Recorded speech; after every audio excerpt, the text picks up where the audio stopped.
settings earlier. Alright, cool. Alright, yeah, say something again, Alex. Something and a half, something and 3/4, something 2. Yeah, I turned your your mic boost off on your PC because it'll probably sound better through the OBS recording. I no longer sound like I have the power! But if Alex is a little faint for you guys, right-click his name in Discord and just bump his user volume. I have him all the way up to 200%, and he sounds fine. Okay. By the way, Alex, check out the new addition here to my wardrobe. Oh, beautiful. Yeah, you like that? Awesome. That's Percy pretty badass. Percy cannot stop making the symbols. It's not going to earn you any special treatment, though. I know. It was more for me.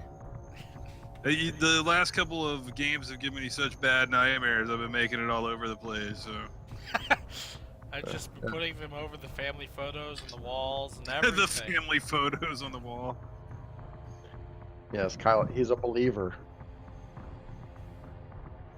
So, Alex, go ahead and get OBS up and running. Fix that banner real quick if you can. Oh, it's up and running and fixed. There's Angie. Hi, guys. There's Lee, and there's Kyle. Hey! I got no thing. I know. Good to Right see on. Hello. you. Beware of the orbs. So, Lee, we got you working? Yeah. Awesome.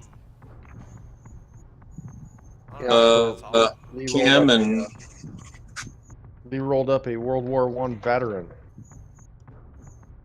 Oh, there was some interesting artwork earlier in Roll20. It was like some World War I guys fighting deep ones or something.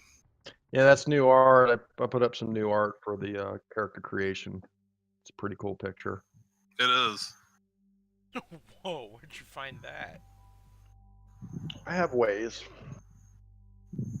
Oh, cool. It's got the Sumerian Dagon up there. Yeah, the fish people. Yeah. It's actually based off of real stuff. Yeah, like I said, the dude there, the fish man, the half fish, half man, is Dagon, the Sumerian god of the sea, I think. Those wacky Sumerians. Yeah! Their Dagon worship.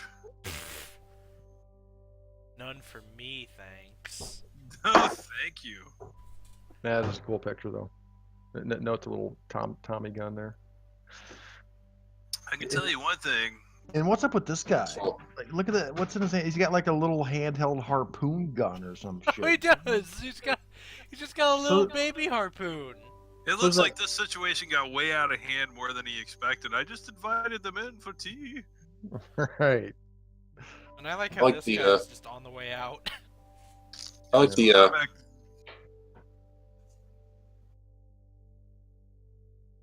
Yes, Lee. there, the bayonet to the throat. Yeah. That probably will not end well for that deep one. What's the deal with this over here? Tentacles? What's so unusual about that? You're right. Classic museum.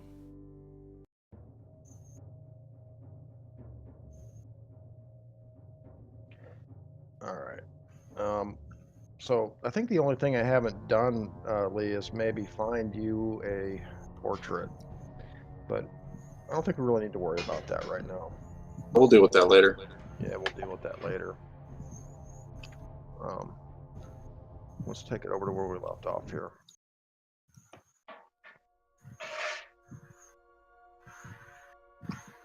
I've opened up the map. I've opened up the map a little bit here and kind of marked it up. I love the name, Jacob Crown and Shield. Is that his name? Jacob Yeah. Crown and Shield? Yep.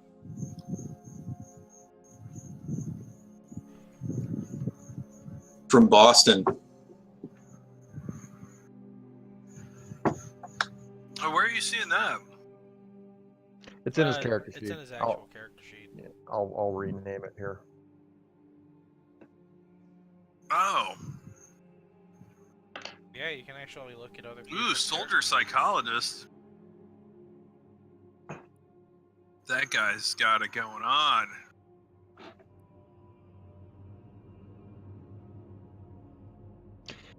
So what we decided, guys, instead of the whole plane crash scenario, which I decided is just really kind of unlikely and unrealistic. Especially now. Yeah, Jacob was a member of the original Williamson expedition. Oh, yay. And he became separated from the expedition early on, soon after they got off the Belize River and started trekking south into the jungle.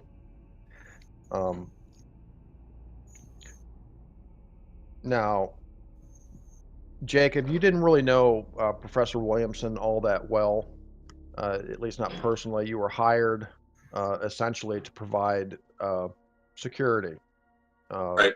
or sort of bodyguard type duties on this expedition.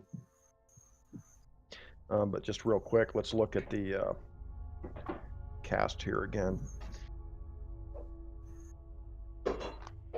So the original expedition consisted of Dr. Eric Williamson, Anthony Baldwin, Dr. Peter Blake, Jonathan Doris, Harvey Leaks, and Helen Masters. And of course, Gordon Lockley. Now we know. Right. But we and know that who all is dead that we know? Helen.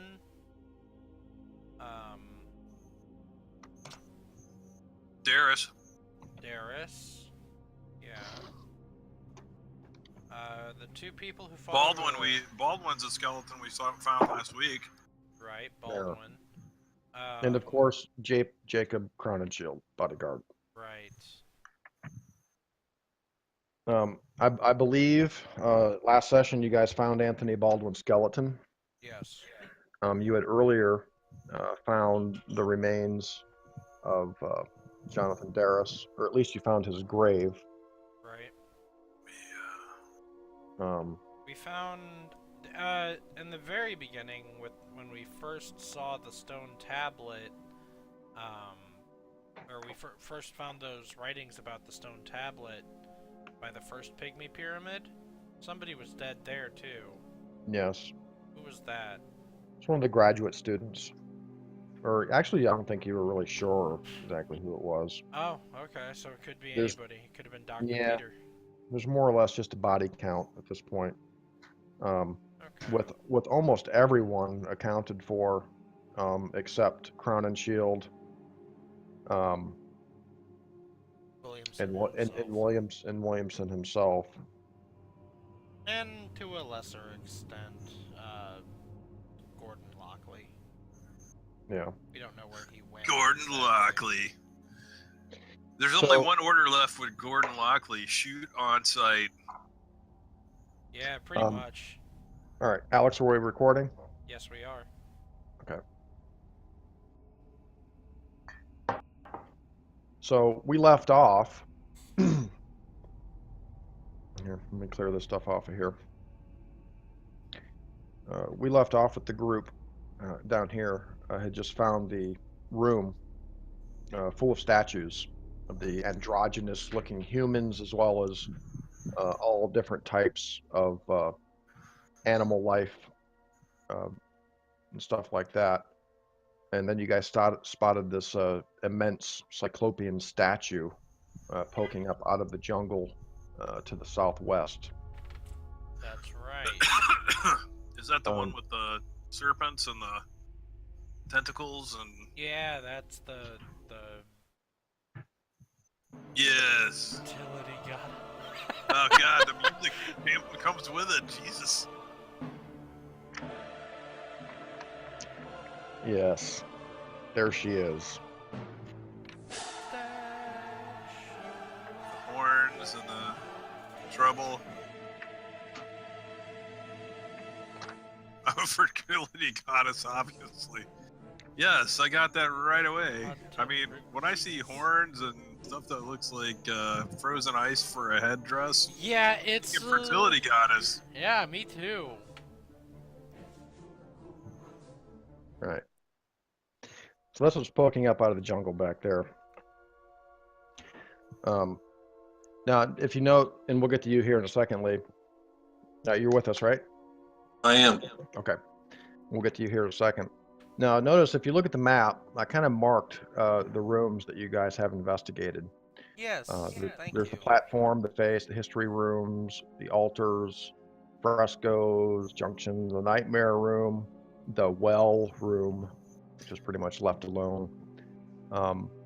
There is a building up here in your northwest corner, or a building that you guys haven't investigated yet. And I should note, I noticed that Percy was referring to these structures as huts in his journal. They're not huts at all. They are solid stone structures made of cyclopean rocks, you know, or you Are know, they like solid immense physical? stone blocks. Okay. Are they all solid stone Solid blocks? stone, yes. Okay. Jesus, man, these guys were. Where did all this come from? Yeah, Various architecture. I think it can safely be said, not the Mayans. Hold on one second. Hey, Angie.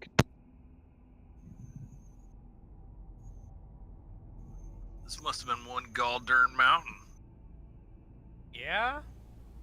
But moreover, how do they have the tools to just carve into the stone? Colonel P, you ever seen anything like this? Well, of course not. I'm not sure what to think of all of this. I mean, so okay, there's obviously some sort of they worship some sort of evil creatures, obviously, because they just torture and murder human beings in every single room, and they don't seem to have any good significance. Yeah, Besides that murder. these strange tree-like tentacled horrors are depicted everywhere in this place. They have these lipless mouths with fangs, the mouths dripping goo, hooved feet, I mean, and they're who just would- everywhere. I mean, They who do would seem to have a worship these particular things? single-minded focus on the tentacled beings. I don't know why they would worship them if they see nothing but danger and death comes to their deities or whatever they are. What is this room again? This one way over here? We don't know. That is a room you haven't. That is a building you have not investigated yet. So let's talk to Jacob here for a moment.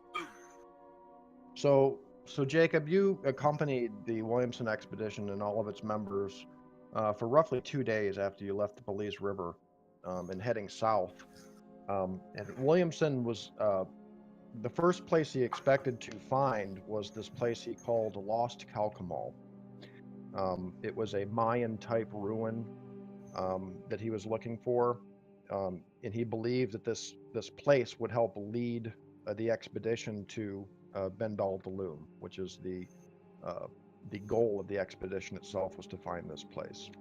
Now you assume, and we're told essentially, this is an archaeological expedition, and really nothing more. But you did get a sense that Williamson had some secrets. He had some strange books, some strange tomes that he would read at night, and he took notes extensively. What is that sound I'm getting from my mic here? I think it's coming from you, Kyle. It might be. You're getting. Here, I'll mute. Let's see what it does when I mute it. It could be the So nighttime ambient. Well, I'm thinking. Better Yeah. now? Yeah, that's fine. I hate to have you unmute it though. It's okay. I'm sitting outside, so the fan's on and traffic and all kinds, so I can mute Okay. myself until I talk. All right, that's cool. So you accompanied the expedition, Lee, for a couple of days after leaving the Belize River. And one night, there was a storm that came through, a vicious thunderstorm, and it kind of destroyed some of your tents. And later that morning, you actually discovered that Williamson, Baldwin, and the doctor who were with the expedition were nowhere to be found. And you accompanied Gordon Lockley and the graduate students, as well as the guide for the next 2 days. And one night, another storm came through, and during the storm, you all got separated somehow, and you found yourself basically alone. But you were able to uh, find, after a few days' travel south, trying to catch up. You assumed that the expedition had continued heading south, being split up the way it was, looking for Williamson and the others. You had encountered a Mayan-style pyramid, um, sort of in the more mountainous regions that you climbed up. After a couple of days, you started climbing higher and higher and higher, and you found this strange two-stepped Mayan-style pyramid, and you found some evidence of a camp being made there, and it's pretty obvious that Williamson and the others had been there recently. And you found this engraving on the pyramid itself, which seemed to depict a map that headed to the southwest. And you kind of made a copy of it. And you've been traveling for the last 3 days or so. So you've been by yourself for a little over a week, traveling south through the Honduran jungle. Your rations and your supplies are getting low. Um, Although the weather has actually been pretty good, thankfully, no more storms have rolled through. Um, but on the third day after finding the Mayan-style pyramid, the jungle begins to fill with this sort of thick, humid vapor. And visibility becomes almost nothing. So you find yourself consulting your map and your compass and basically getting lost. You have no idea where you are. You kind of have a general idea of the direction of this place, Right. and this mist begins to have sort of this rotten, unwholesome stench. And you begin hearing these voices, and at first you think they're kind of in your head because you can't tell if they're coming from a certain direction. They seem to be kind of coming from all around you, but you just kind of get this very strange feeling that you hear these voices, uh, these whispers in your head, and you stop and you listen, and you don't hear them anymore. But as you keep traveling and cutting your way through the jungle, you'll start just faintly hearing them again. They'll build up, but when you actually concentrate and try to listen for them, you don't hear them anymore. Is it Um, English? no, it's very. I can give you an idea basically of how it sounds. Indistinct. Very indistinct. Murmurings. Murmurings, gibberings, yes. Get ready to have nightmares.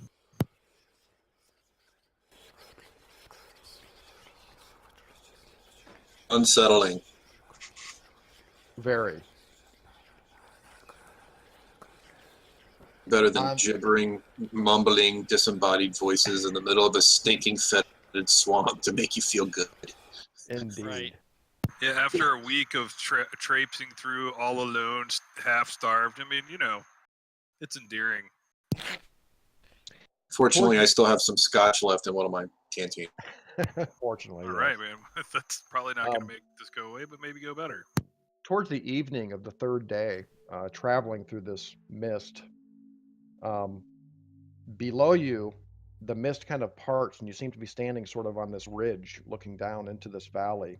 I see some silhouetted figures. I open fire. No, that's a joke. Actually, Joke. you see. Jesus, dude. You're the one to whisper. You see these gigantic stone structures, these humongous walls, about 60 feet high, 20 feet thick, and they appear to be, what you would consider to be Mayan or Aztec ruins. And there are these, just through the mist, you can kind of see this sort of, it almost looks like a city of some kind built of these stone structures atop this sort of stagnant lake below you. So you make your way down into this valley through the mist, and you really can't see it, as you're going through the trees, working your way down there. And when you get to the gates near over here, you begin the stink of this mist and fog around you becomes much more intense. It's almost the smell of rotting vegetation, stagnant water mixed with, like just a stench of rot, really. I mean, have you been on the field? Like the battlefield? Oh yeah. So, does it seem like the stench of dead bodies or like rotting? Yes, yes, it is the stench of rot and decay, and it's pretty foul. Definitely puts me alert. Yeah. What we're going to do, we're going to assume that the Morgan expedition is at camp at this moment. As you approach these gigantic gates, you can kind of see them intermittently through the fog. You see what appears to be a fire, like a campfire, through the fog ahead, and you hear some voices. They're speaking English. They sound like some men. And you see as you get a little closer through the trees and the underbrush and the fog, several tents set up, and you see 4 or 5 men sitting around a fire. You see what appears to be a native man, a native-looking South American, tending to a nearby mule, and they're sitting around the fire, just talking, uh, not too softly, but just enough for you to kind of hear them through the fog.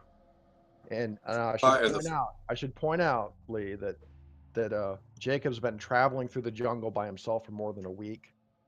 You've probably lost, 10 or 15 pounds. You're very low on rations, provisions. You got a little bit of beef jerky left and a half a canteen of water and some whiskey. And that's all you got as far as provisions. Um, and well, the you don't have a mirror or anything, but you assume that you probably look like shit. You've got scratches and bruises and bug bites, and, all over you. So as Whatever you you guys, do, don't look at Dr. Morgan. so yeah. So I'll approach, and the sound of English, and I call out. Oh, all right. So you guys have taken a fellow break. Englishman. Yeah, you guys on the Morgan expedition have taken a bit of a break from your day of exploring the platform and these other statue areas and things, and have returned to camp for a while to just eat and rest a little bit and make sure Miguel's doing okay. So we hear this voice calling out. You hear a voice come from the jungle, and of course, Percy, the first thing you think is, Lockley. well, either Lockley or just kind of panic, because remember, for the last couple of nights, you've had this distinct feeling like there is something out in the jungle watching you. I think Percy's been thinking that it's Lockley out there waiting for an opportune moment to just come in and kill everyone. Yes. So, my I'll initial, call out to him. My Yeah, go initial ahead. reaction would be to jump up with my rifle in hand and shout, "Lockley, is that you?"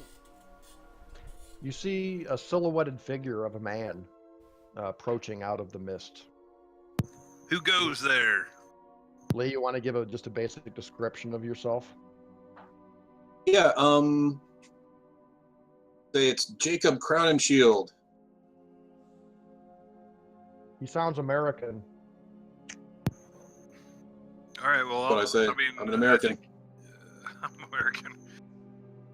Well, that sounds nice, but approach with any weapons you have lowered and get to where we can see you. Yeah, Lee, can you give just a basic physical description of yourself? Yeah. Pretty big guy. 6'2", probably 2 pounds. Big individual.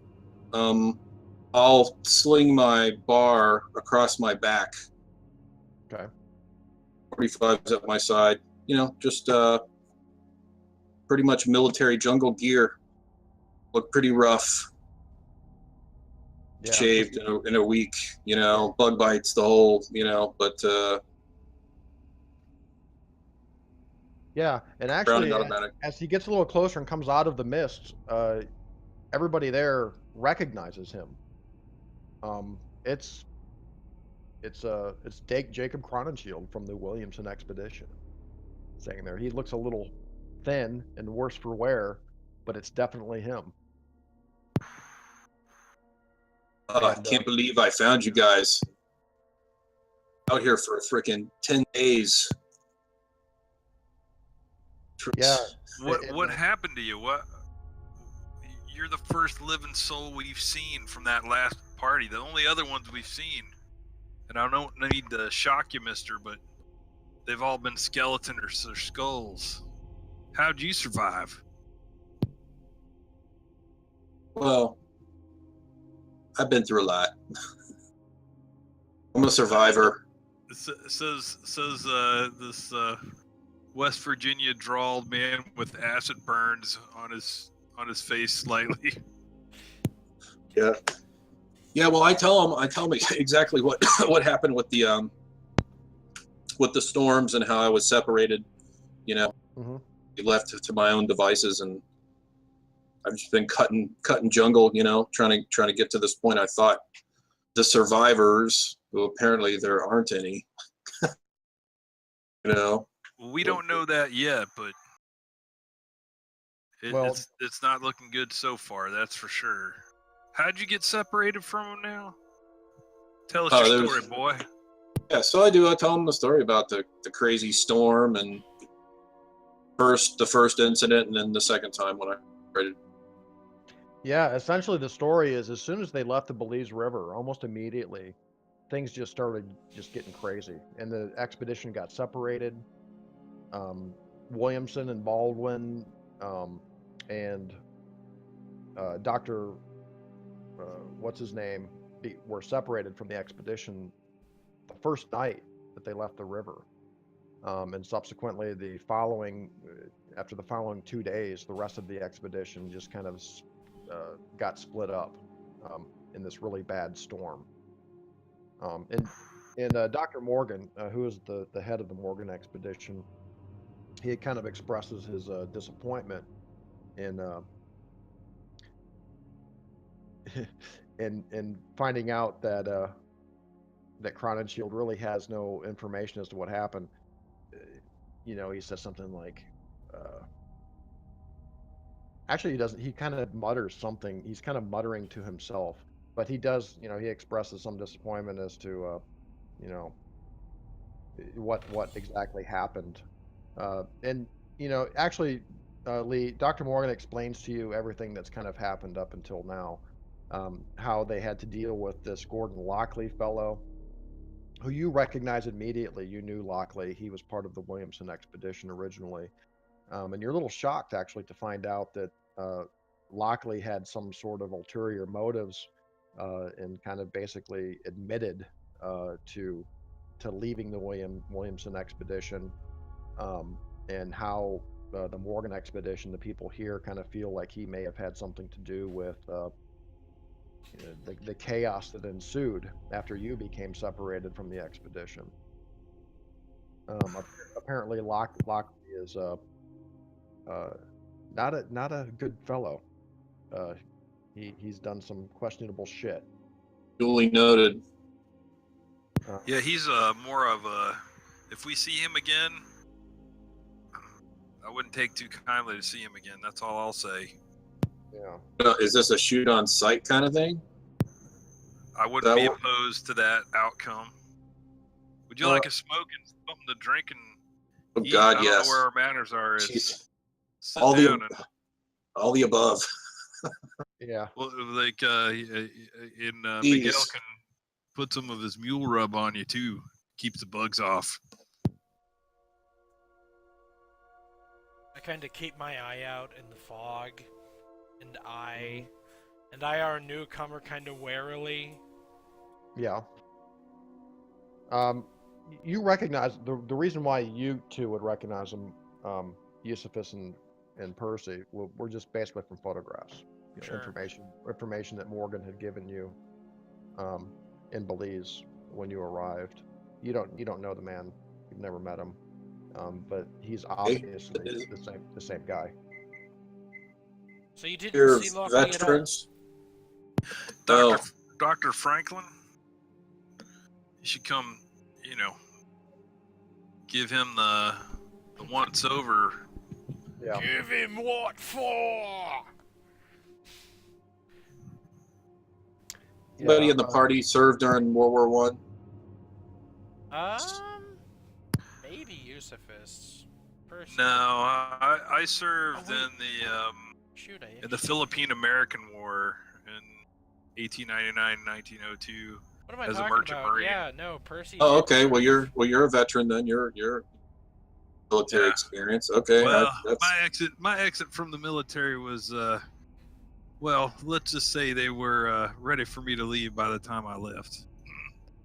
Occupational hazard, as you see. Percy was in the First World War. He rose to He's a colonel. yeah, he was a lieutenant colonel and for a time a leader of a artillery unit. Then he was sent off to explore South America by the military. Also, Stuart Devlin, the guide of this expedition, served as a pilot in the Army. all right. Well, I'm like very good. Always good to be with people who understand. Yeah, and as you talk to these guys, as Jacob talks to these guys, you feel like I'll give you a general thing. Dr. Morgan seems to be very kind of serious and stern, but somewhat friendly. Dennis Franklin, the MD, he gives you kind of a little physical. He looks you over and says, he asks you some questions, any fever, anything like that, and he kind of gives you a sort of a clean bill of health. He says, that, you're dehydrated and malnourished. Other than that, you'll be fine. He's very soft-spoken. He seems to come. He's a very young, handsome guy. You think he's actually pretty young for an MD, but he kind of gives this sense of being very intelligent. Stuart Devlin, the guide for the expedition, big kind of muscle-bound guy. Tells you the unit he served with in World War One. He has quite a bit of experience. He also saw some action in the war. He has served in the last several years as a river pilot down here for British Expeditionary Forces, as well as private expeditions from universities, things like that. That's what he's been doing. Seems like a really, friendly, straightforward, upstanding guy. Very friendly. He's always got a smile on his face. You're introduced to Miguel, the porter or laborer, who's brought along. He's a cook as well. He doesn't speak any English. And also, besides that, we have Ruth the mule. Okay. And of course, Percy and Eustace. Yeah, and all of that is also under the Pits of Bendal Dolum folder in our journal. It's under Dramatis Personae. Yeah, everything up till now has been documented by Alex. You've done a very good job of that, by the way, Alex.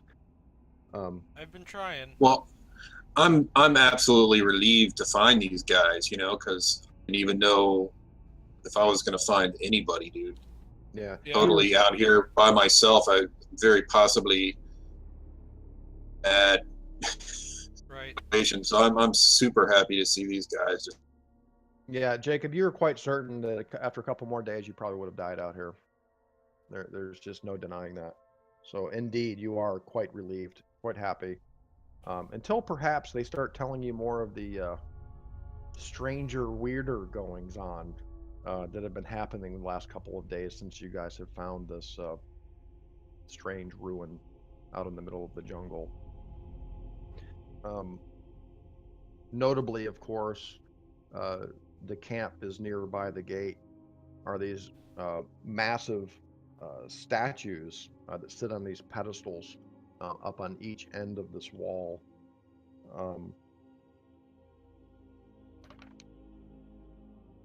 These statues stand about 40 to 50 feet high, and they're twisted tree-like statues. They appear to be some sort of creatures because looking at them, you can clearly see the feet that sit on the pedestals. They almost look like goat legs with hooved, cloven hooves, and they kind of twist up into these tree-like tendrils or tentacles up into the mist. As these guys begin telling you, like they found all kinds of statues like this in this structure and in this city. And also from where you are at camp, you can see the ramp that leads out into the lake. And these twisted, diseased-looking plants kind of growing up out of the ramp itself and drooping over into the water.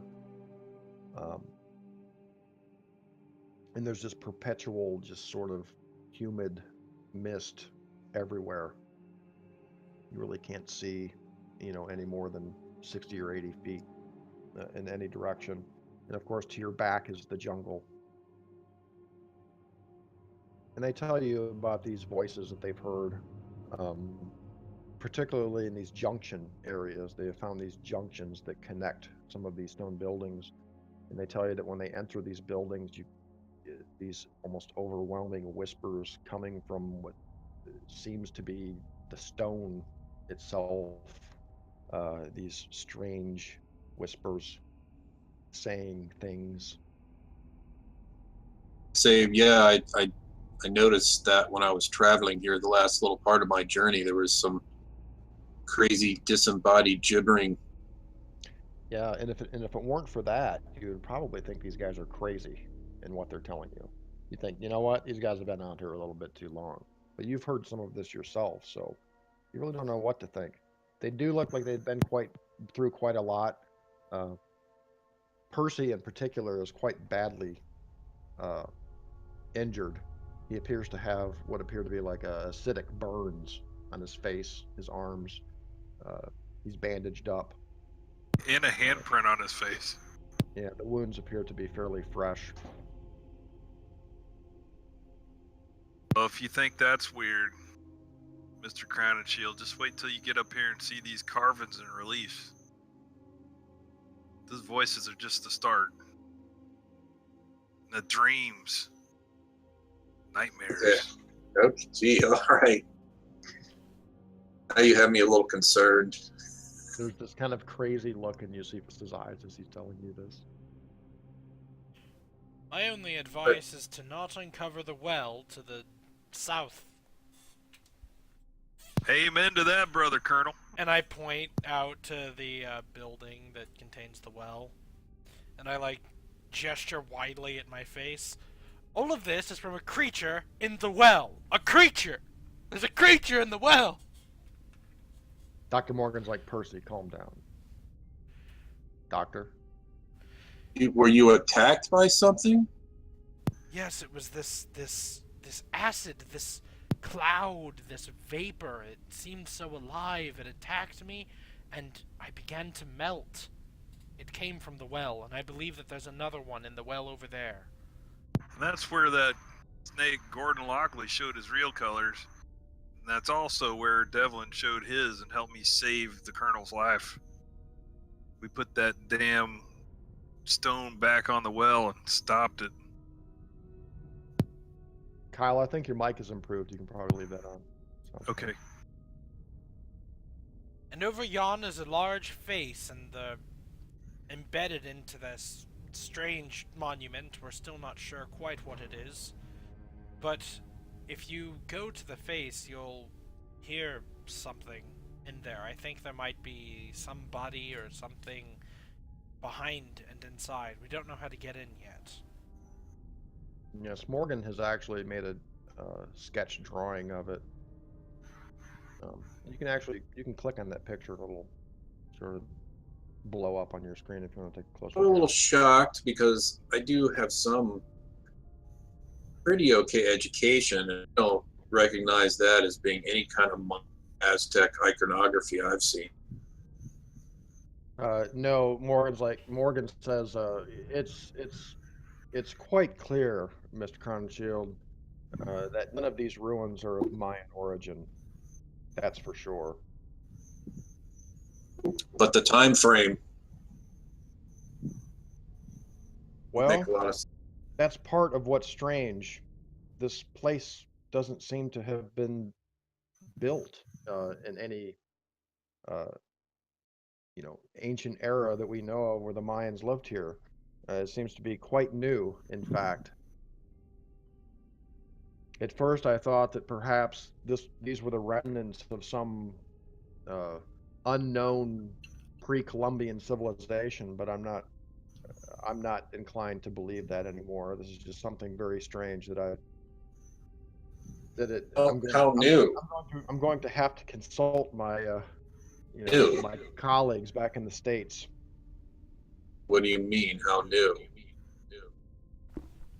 Like 500 years in the past 50 years? What? Nah, Well, from what the doc says, it's his reckoning's 200 to 300 years. Is what I heard. if that. There's It's, no noticeable erosion or signs of inhabitation. We haven't found any kind of graves or remains um, or anything like that. It's just very strange. that's true. We haven't actually found any tombs or anything. It doesn't seem, except for maybe that like weird sacrificial room with all the skeletons in it. Back Yeah, in and the other that lovely young lady's skull. But, Yeah, there were piles of skulls, yes. but that may not have been the locals' skulls. That could have been something else. Fancy imported skulls? Yeah. Once I eat, drink, and have my cigarette, I'll and kind of clean up a little bit, man. I definitely break out the rifle and field strip it, make sure it's in good shape. After all these insane stories, I'm like, Very well. Well, sure yeah, this thing that's is working properly. a I good clean point. that thing, and I clean my pistol too after I'm done cleaning my rifle. Sitting there around the fire, listening to these guys talk as they're talking, man. Yes, Mr. Crowninshield possesses a Browning automatic rifle. Hmm. Well, we may just need something of that magnitude, sir. Oh well, this is yeah, this all through the war. No problem. So Morgan suggests that we camp for the night, let Mr. Crowninshield get some rest, let everybody get some rest, and early in the morning further explore the northwestern area of the ruins. And just so you know, Mr. Crown and Shield, we'll take watch, but you should get a full night's rest. I'm sure you've not slept well out there by yourself. I immediately pass out. I hit the pavement, man. I'm just like, ugh. Go to sleep. I have my bar cradled in my arms though, but I'm asleep. Yeah, exactly. Yeah. All right. The night passes surprisingly uneventfully. Percy, you're kind of dreading, taking your watch tonight and everything, but it's uneventful. You don't hear any voices, although occasionally you do get that kind of feeling like you're being watched. It could just all be in your mind, though. Still. Yeah, but everyone gets a restful night, Ooh. and the sun presumably comes up the next morning. It's really kind of hard to tell because, this vaporous, humid fog still surrounds this entire area, and is just the sort of silverish kind of light that you can see coming through the fog. You presume is the sun coming up in the morning. The feeling of being watched is both kind of a relief and a source of dread for Percy, because with a newcomer, I think that Percy's first thought would have been that that was the person or the thing that was watching out in the mist, maybe. But still having that feeling of being watched after he's there kind of just solidifies a grounds for trust in his mind. You know what I'm saying? Like, oh, I do. well, I guess it wasn't him, so it's gotta be something worse. Always the the bright side of life, Percy. Yep. That's right. So the next morning, Morgan tells you, all right, 20 minutes, men. Let's get ready. Miguel cooks you guys up a morning meal. He's got like some powdered eggs and uh, some bacon, and so you guys fill your bellies and head back out into Bendal Dolum. Oh, uh, Professor Morgan, Yes, Colonel. a thought occurred to me.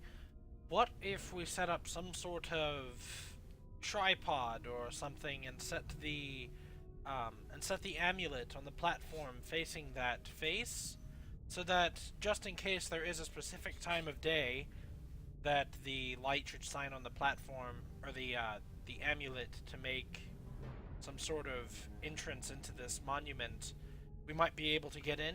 Because remember, we found that etching of the priest holding up some sort of object at the face, right? It was at the face, or was it the door? I can't remember. It was in front of the face. Yeah, he was holding up the amulet in front of the face, and perhaps that was a sign to use it as entrance. At least we think it was the amulet. I do. So perhaps setting up something so that the sun could pass by the amulet would be a good idea, so that nobody has to just stand there and wait. Very well. As you wish, Colonel. All right, I'll take. Says, I propose that we move up onto the platform, set up your tripod, and explore the northwestern area of the ruins further. Yes. Is that where that the room past the altars is that we did Yeah. not? Yes. All right. So I guess in order to set up the tripod, I'm thinking, using a tent, maybe something. Tent poles. Yeah. Yeah, tent you can poles. make a makeshift tripod easily. Yeah, and facing the amulet at the face, like directly, maybe like 20, 30 feet back, and then Okay. setting up the amulet so it's facing the monument in the face. Okay. Who knows? Maybe we'll catch a break. So Percy sets up the tripod. Or we'll with the release the amulet. scourge of all mankind onto the planet. But, whatever. Well, Okay. sometimes gotta break a couple eggs to. Wait a minute, we're just ending the world. No, this is not good. Yeah. And by the way, just to remind you, this is the amulet. You guys have found this golden amulet with this strange stylized design on it. By the way, when I show you guys these handouts, if you click on the picture, it'll show you a nice kind of blow up of it on your screen. Get a Yeah. good view of it.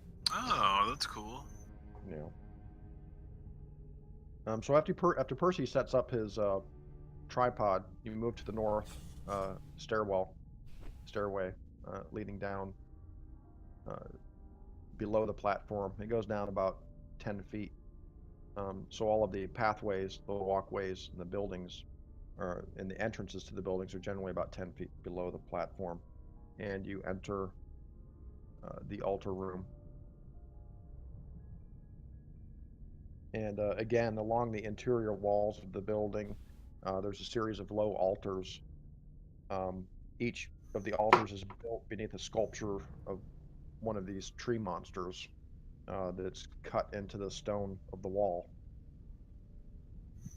And it's a much better view, or at least it's a much more, you get a kind of a closer view of it. It seems to be very similar, Jacob, to the giant statues you saw at the gates, just in more detail.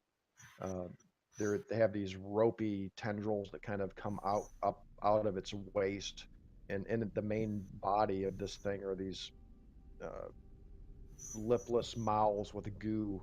The goo is actually kind of carved into the stone itself, with Yeah. these fangs. Um, and this is the room where you guys found uh, the crate that had the Mayan carving in it. Right. Right. I was meaning to compare the angle that was cut off with the angle of the other headless, I think, dog creature Yeah, in the other statue's room. yeah. The carving that you guys found in the altar building is actually more typical of a Mayan type carving. It almost seems to be out of place. Uh, Perhaps it was found somewhere else, uh, but you're fairly certain that whoever found this, Williamson or whoever, they probably didn't find it here Right. because it's really too typical of a Mayan art. It does appear to be Mayan art, and Dr. Morgan agrees with that assessment.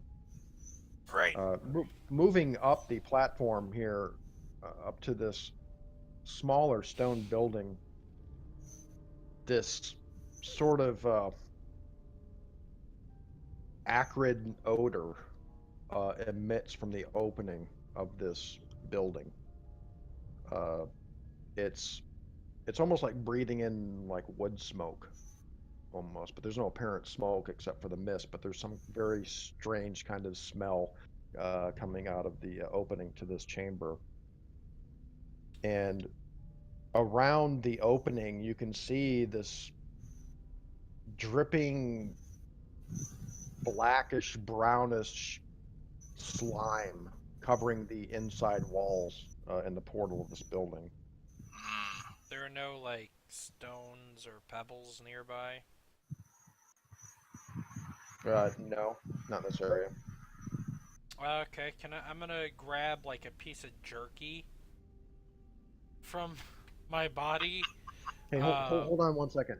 Kyle, let's try something with your mic. Go into Discord and just decrease your, go into settings, your voice settings, Okay. and try decreasing your input sensitivity just a bit. See if that Okay. helps. You know what I'm talking about? Yep. How's that? Yeah, turn off automatic and take it down a notch. I think that might be what it is. Yeah, I'm not getting any sounds from it at all right now. Say something. Hello? I think that did it. Yeah. Okay. Yeah. Cool. I'm gonna grab a piece of jerky, I guess my pocket, and I'm gonna like toss it into the entryway. You said we can actually see the goo dripping down. Yeah, just in the inside walls. Morgan kind of gets up in there with his flashlight and he says it appears to be some sort of water mold or fungus, he says. Careful now, Dr. Morgan. I'm gonna like toss the jerky in the path of one of the like drip. See what happens if the goo, this moldy goo, touches the jerky. Nope. Nothing happens. Okay. So what's the, I mean, how's the party organized? Dr. Morgan's already up there? Yeah, Morgan's up there with Devlin in front. Devlin, Okay. Devlin again lights just a standard torch. Yep. All right, well, I say you toss a torch into the middle of the room. Oh, that's not a bad idea. You guys have a torch, man. Light it. I'm like, throw it into, have two torches. Have one you have in your hand, the other one toss into the middle of the room. Hopefully it's not flammable, whatever it is. Yeah, Devlin hears you, Jacob. He kind of turns, he nods, smiles, lights the torch, tosses it into the inside. The passageway into this structure slopes gently down into a dark, long tunnel. Uh-oh. And you can see further inside this slime or mold or whatever it is actually kind of dripping down. You can see it just slowly kind of coming down the walls, and you see it dripping and from the ceiling as well. just inside. And the floor slopes away at the edge of your vision into the darkness. But it doesn't catch fire. No.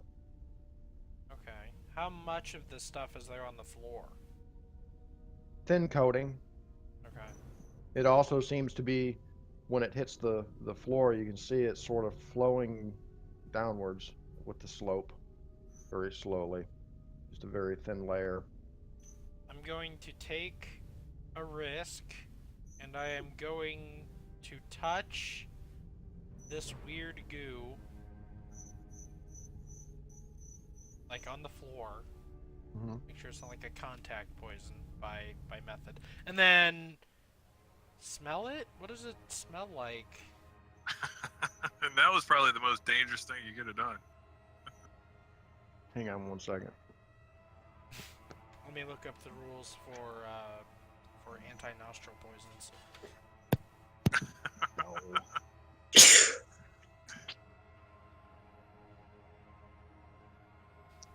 Anybody wants to closely inspect this stuff? Give me a biology check.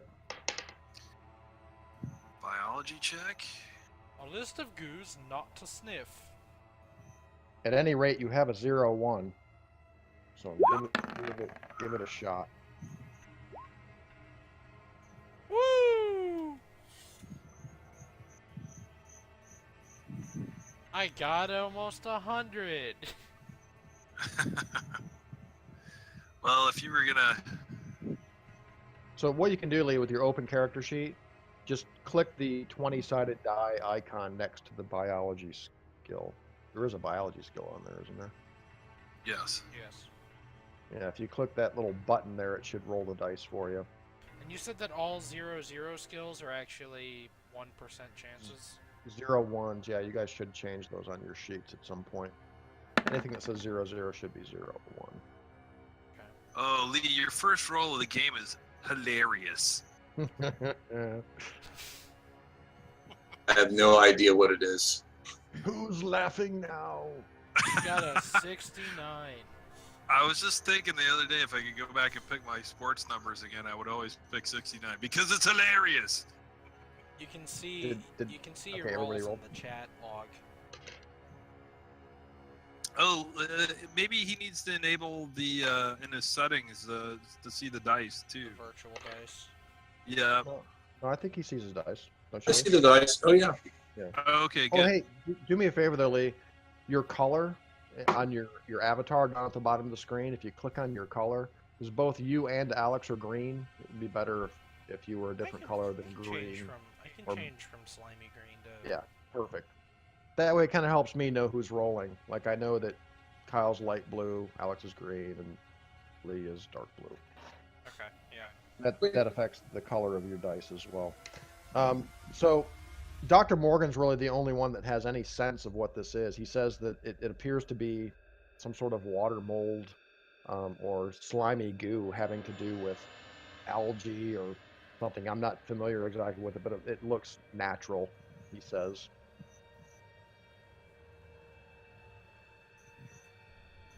Okay. Well, and Devlin says, so Doc, he says, Doc Morgan, shall I continue? Kind of a gesture. And Morgan nods, and he pulls out his sidearm and follows Devlin. Follows Devlin. Oh, really? Yeah, he follows Devlin into the darkness. And Well, I'm gonna get up there. He beckons to you, I get up there right next to Dr. Morgan and bring the Chicago typewriter to, close at hand. I'll kind of follow behind that group. So it's those guys. Who's in the middle with me? I'll take the middle with you. I've got an elephant gun on hand. All right, sweet.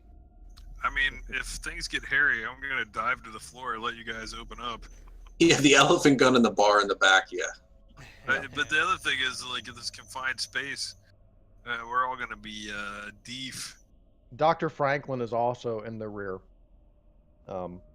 He also, when he sees Morgan pull out his sidearm, Dr. Franklin pulls his out as well. Miguel has stayed back at camp with Ruth. So you enter the darkness. Morgan has a flashlight out front. Devlin also has a torch. You get up to about the point where Devlin's torch landed when he threw it in there, and the floor keeps sloping down. Depicted on the map is really not very accurate. The passageway slopes down even beyond what you see on the map here into what ends in sort of a slimy looking hole. And above this hole in the back of this chamber before you is a rendering in the wall, sort of in bas relief, of another one of these hooved tree-like creatures. It's a very big one, covering the entire back wall, and its tendrils or branches or whatever they are, again, kind of flow into the ceiling above you. And it's just very large, about 40 feet wide, 40 feet wide and about 25 feet deep. Is a very large slimy hole, and you can see the slime dripping down into it, and there's more slime dripping down from the ceiling. Some of it's dripping down onto you guys. And it stinks. The stench is horrendous. Worse than we stink right now? It's got to be a close second. Yes. I give much. a nervous laugh and kind of A look titter? around and generally just like. So do you think that's where it lives then? Half serious, half joking. Morgan steps up to the edge of the hole and shines his light down in it. Careful, Dr. Morgan. Devlin says, "Look," and he points to the right. And he holds his torch up on the wall beside you, and you see what appears to be a length of slimy vine that comes up out of the pit. It seems to be growing on the wall to your right. And it's just a little out of place. Everybody give me a spot hidden roll, please. Okay.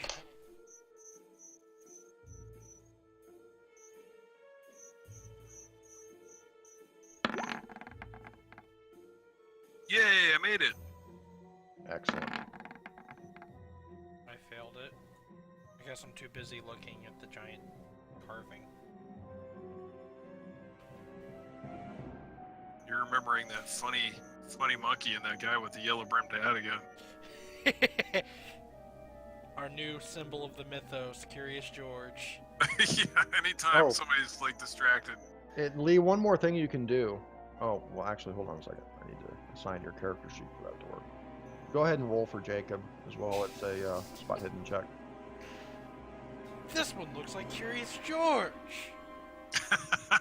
Right. Man, will his curiosity never cease? It altered sacrifice. Wow, I didn't expect that. I'm gonna reload real quick. Lee, at the bottom of the chat menu or the chat screen, it says as, and you can choose who you're rolling as. You should be able to choose your character's name in that little drop down box right there. Not that it really matters, but it'll show that, you know, Jacob Crown and Shield is rolling the dice. For ultimate immersion. He's still with us, right? Still with I'm us, Lee? I'm still with you. I'm just having a hard time pulling up my character sheet here. If all else fails, just reload the screen. Just quickly. If you go to Usually journals, only and takes a click few on seconds. Jacob Crown and Shield, you can just click on the character sheet tab, and that should be it. Unless it's not popping up at all, in which case. It is. Hold on a second. This is why having a Okay. token is nice, because you can hold down Shift and double click your token, and it'll pull up your character sheet. Yeah. Ooh, yay! That's nice. All right. So Eusephus and Jacob, go ahead and check spot hidden on your character sheet to sure that you succeeded. Both of you realize pretty quickly that it's not actually a slimy vine. Upon closer inspection, the vine proves to be what appears to be a rusty chain with a loop at one end, hooked over a rocky projection from the wall, and the other end of the chain disappears down the hole. All right, well, I will share that with the group. I ain't no vine. There's a chain. It's covered with, mildew and mold and slime. That's why it appeared to be a vine at first, but it is certainly a chain. And it's a fairly thick chain as well. It's not overly large, but probably what, 2.5 inches thick. Didn't we, I'm recollecting, one of them reliefs, didn't it have a bunch of tentacles coming out of a hole somewhere? You remember something like that. So, okay, so I also what is on remember both ends of these chains? There was actually one building that had what appeared to be a hole in the ground, or at least a depiction of a well in the center of the room. And coming up out of the well was one of these tree monsters. Right. Although right. upon further consideration, recollecting the scene and that, there's really no resemblance. This doesn't actually appear to be a well. There's no real shape to it. It's just sort of a rough. It looks almost natural, as if it's been kind of not necessarily cut out by men, but more burrowed out by like a fox or badger, but a very No. big fox or badger. not Like a even. fox or a It appears to be almost a natural rock formation. Oh, It's just so a water it's just a erosion. big slimy hole. Okay. And the chain that goes into this slimy hole, it's anchored on the wall. Yes, one end of the chain that's up near you guys, it's hooked over a rather convenient projection in the wall. It's like a rocky sort of bump that comes out of the wall, and the chain has been wrapped around it. Can we sort of reach it? Fastened. Yes. All right, well, obviously we're pointing this out. What do you reckon it is? Colonel? Doctor? Well, Sure, about Morgan gets down on his knees and lays on his belly, and he's shining his light down into the hole. Morgan. I'm covering him. Now, not to sound superstitious, but a very large dog needs a very large chain. Something's probably down there. And you hear the doctor, actually Devlin turns to you and he says, "What are you trying to say, Percy? Are you saying that something lives down there?" Well, it's a very large chain, and this mold is everywhere. What? I don't know what I'm saying. It could be anything. Perhaps this is some form of well. Perhaps the reason there's so much of this moldy slime is because there's water down there, and something's growing out of the water. I don't know. Perhaps this could also be something akin to a bathtub drain. I don't know. I'm just saying, be careful. You don't want to slip and fall. Dr. Franklin says, "Colonel, I believe you're being a little overly speculative. Please." You're right. All right. I agree. I look at the colonel and just to reassure him. At least I'm with him on the big dog thing. Yeah. Like, Franklin walks over to near where Morgan is. He's lying on his belly. He says, "What do you see down there, Jeremy?" And you hear Morgan's kind of muffled voice, but it's kind of echoey because he's talking down into this hole. He says, "It's quite deep. I cannot see the bottom. It does not appear to be man-made. It appears to be natural." have another torch. We Yes. can light. He says, "Yes, Stuart, light another torch, will you?" Not in there. And he does. And Devlin walks up to the edge of the pit and drops the torch down in there. And looking over into the pit, the torch lands on what appears to be a ledge about 50 feet down.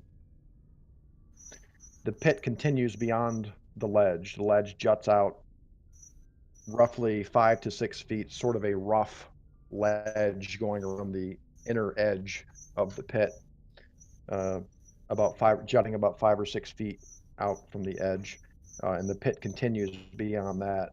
You just see blackness.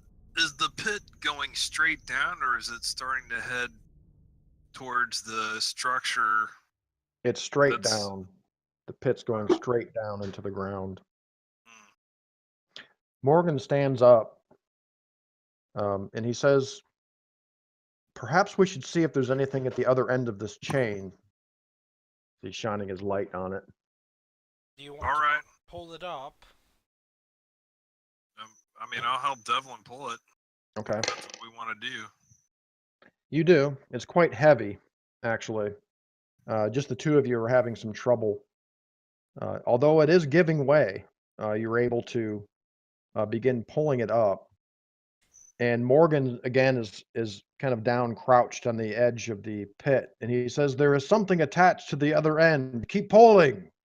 All right, so we pull. I have my gun at the ready, pointed at the entrance to this hole. Yeah, I'd have to say I definitely go prone with the bar. Fucking slap around in the chamber, and I've got it pointed in the drawer of whatever's going to be pulled up from. Alrighty.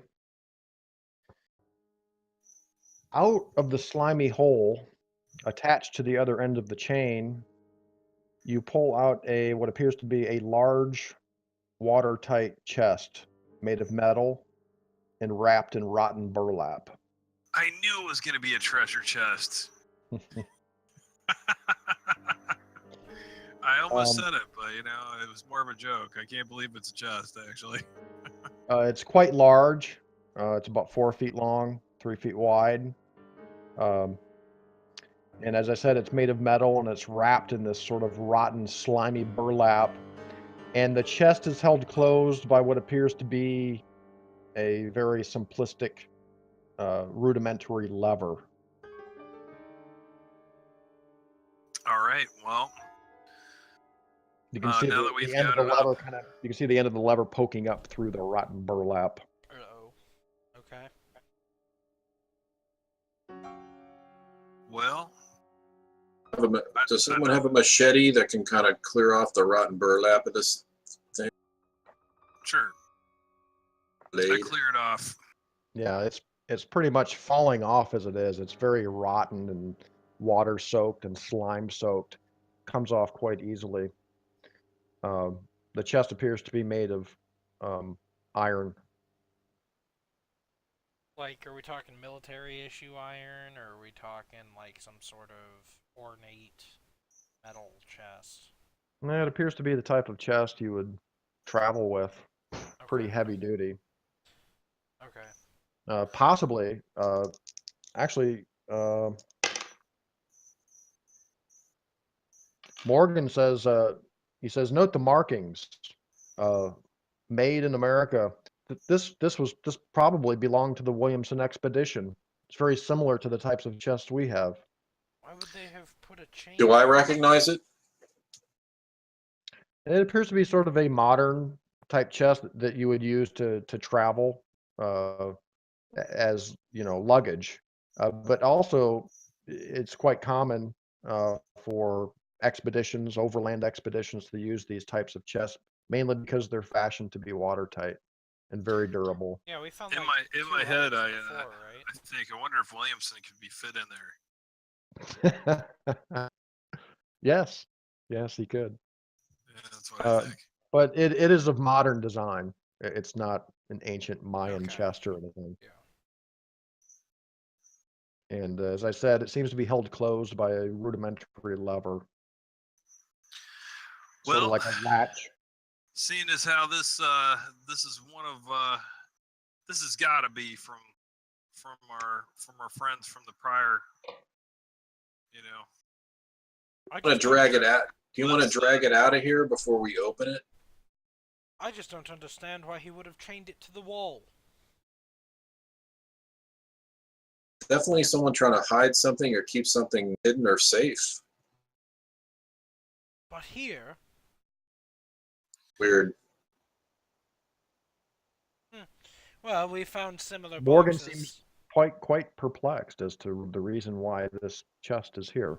We found multiple boxes Well, similar let's- to this before, so I imagine I'll it'll tell you- contain more notes. Well, here's my I'll fear. tell you- Obviously, there's some kind of collusion going on here between some of these original party members and whatever's going on out here, right? Well, Here's definitely my between thought. Lockley. There's something going on with these original party members Well, happening. I'll tell you what. If we need to send that thing down the hole, I don't know why we'd bring it back out. So if the other party mindfully put it here, then maybe we can shut it quick and get it back down that there hole. If we take it outside, well, who knows? Maybe. I suggest we open it first and decide. I agree. Back off a little bit. All right. ready the bar. So I'm Morgan- gonna s- Morgan, well, Morgan motions to Devlin. Devlin, open the chest. and Sean, Eusephus is gonna let the Tommy gun just kind of be by his side and get his shotgun out for close range activity. Gonna be Are you saying that the Tommy gun is shouldered, or? I'm just letting it hang by its strap there Okay. while I've got the shotgun out because like we're close. So Devlin pretty easily opens the chest by pulling the lever. And inside are several things, rather odd. Looks like several boxes of ammunition. What apparently are blankets. There are some small leather bags. Glinting off of the light from Morgan's flashlight, you see a bottle of rum, a flare gun that is just kind of loosely in there, the box of what apparently are flares, and something, a bundle of some sort. It looks like it's been rolled up. well, Said the box was watertight, right? Yes, everything is dry and in perfect condition. nice. Unroll the bundle. The ammunition appears to be several boxes of 30-06 rifle rounds. Oh, what they brought. Yep. Also several boxes of 45 caliber ammunition. Ooh. Also some blankets. Devlin kind of gets on his knees and he pulls out some of this stuff, handing it to Morgan. He's looking at it. The bundle contains what apparently are some tools. There's a hacksaw, a hammer, chisel.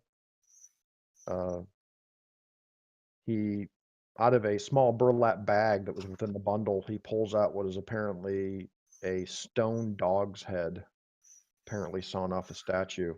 Oh. Down here there was a dog that, a dog statue without a head, so I guess we found that. Out of one of the small leather bags, Morgan pulls out what appears to be a leather wallet, and he opens it, and you see sort of a frown. He turns to Dr. Franklin and hands Franklin the wallet. Franklin looks at it, and he says, "Williamson."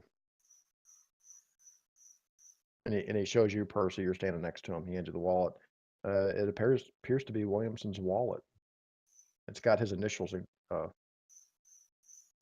of sewn into it. Professor Morgan, I don't think that Morgan, even alone, would have went on without these materials. These seem to be his adventuring supplies. Where would he have gone without this? This makes no sense, he says. Why would he have done this? Morgan, we should go down into that hole. Oh no. I put the shotgun back and bring the Tommy gun back out again. I think that maybe Williamson is down there. He wouldn't have left this place without these things. Morgan nods. He says, "Gentlemen, I think this may call for a bit of daring do," he says. "Volunteers?" He looks at all of you. I signed up for this. Devlin, did you bring some rope? Yes. Yes, doctor, we have rope. I have rope too. We had a grappling hook. All right, so you guys fashioned a double length of rope with a grappling hook. And Percy prepares to go down into the slimy hole. Is that right? Yes. I might have a suggestion. Yes. You guys should first go down to the ledge. Take another torch and throw it down into the bottom of the pit. You still At least see cover you. Yeah, the torch is still dimly burning down there, sitting on the ledge. It's about 50 feet down. You don't see much more than the torch, though. It's very dark down there. But you can see that there is a ledge that apparently is on the going along the edge of the hole down there. I just thought of something. But the pit does appear to go beyond that. Go down to that ledge first. The chain that's attached to the box. Mm-hmm. Yeah. Can that be unattached to the box and reattached to my belt or some part of my person? The chain is a bit too heavy and probably a bit too slippery to use as any kind of to use in that manner. Okay. It's a pretty large chain. It's not just it's like the kind of chain you would use to pull an army truck out of the mud. You know what I'm saying? Right. Pretty Okay. thick. Okay. So in that case, I'm also going to tie a rope to myself, like my waist. Okay. In case I slip and fall, you see. What are you taking with you? I'm taking my elephant gun. I'm taking my water flask. I'm taking my bag full of jerky. I'm taking, Don't want to get hungry down there. Nope. Guys, can we pause for just a minute? Sure. Yeah. Yeah. Let's take 5 and Okay. ponder what's going to happen to Percy. Yes. Well, he's not going to be hungry, so we know that. I say go down to the ledge first. We'll set up the safety line, and that way we can cover him. Yeah. All right. Yeah. Let's take a 5-minute break real quick. All right.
Yes.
Oh no, I lost it.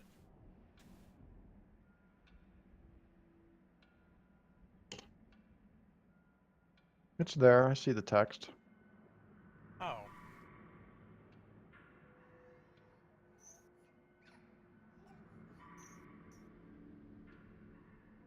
It's just overlaying what you first wrote.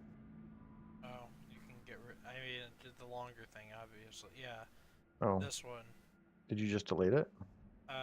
No, I moved to the first one, the second one that I want to keep. I'll delete Oh, the second, but I can't see it. So well, there you go. You should see it now.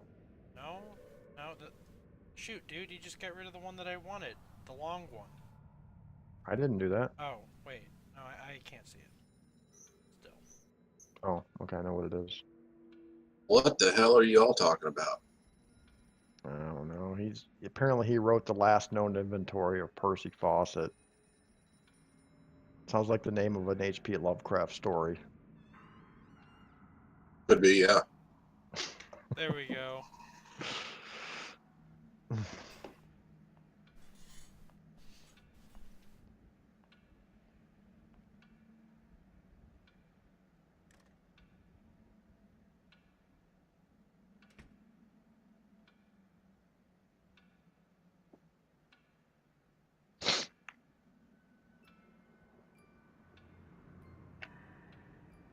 So, man, I'll work on moving these ropes over so they line up with this ledge.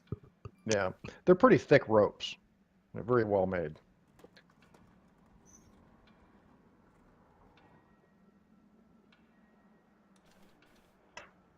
Who else going down? Percy's going down. Who else?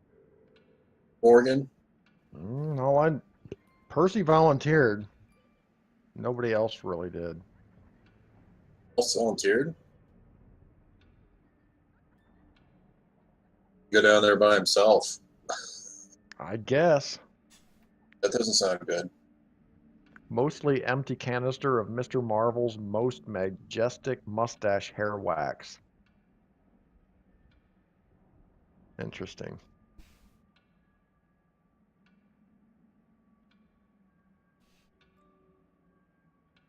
Am I gonna have to show you? A clean To show handkerchief you and a a dirty clean handkerchief. Okay.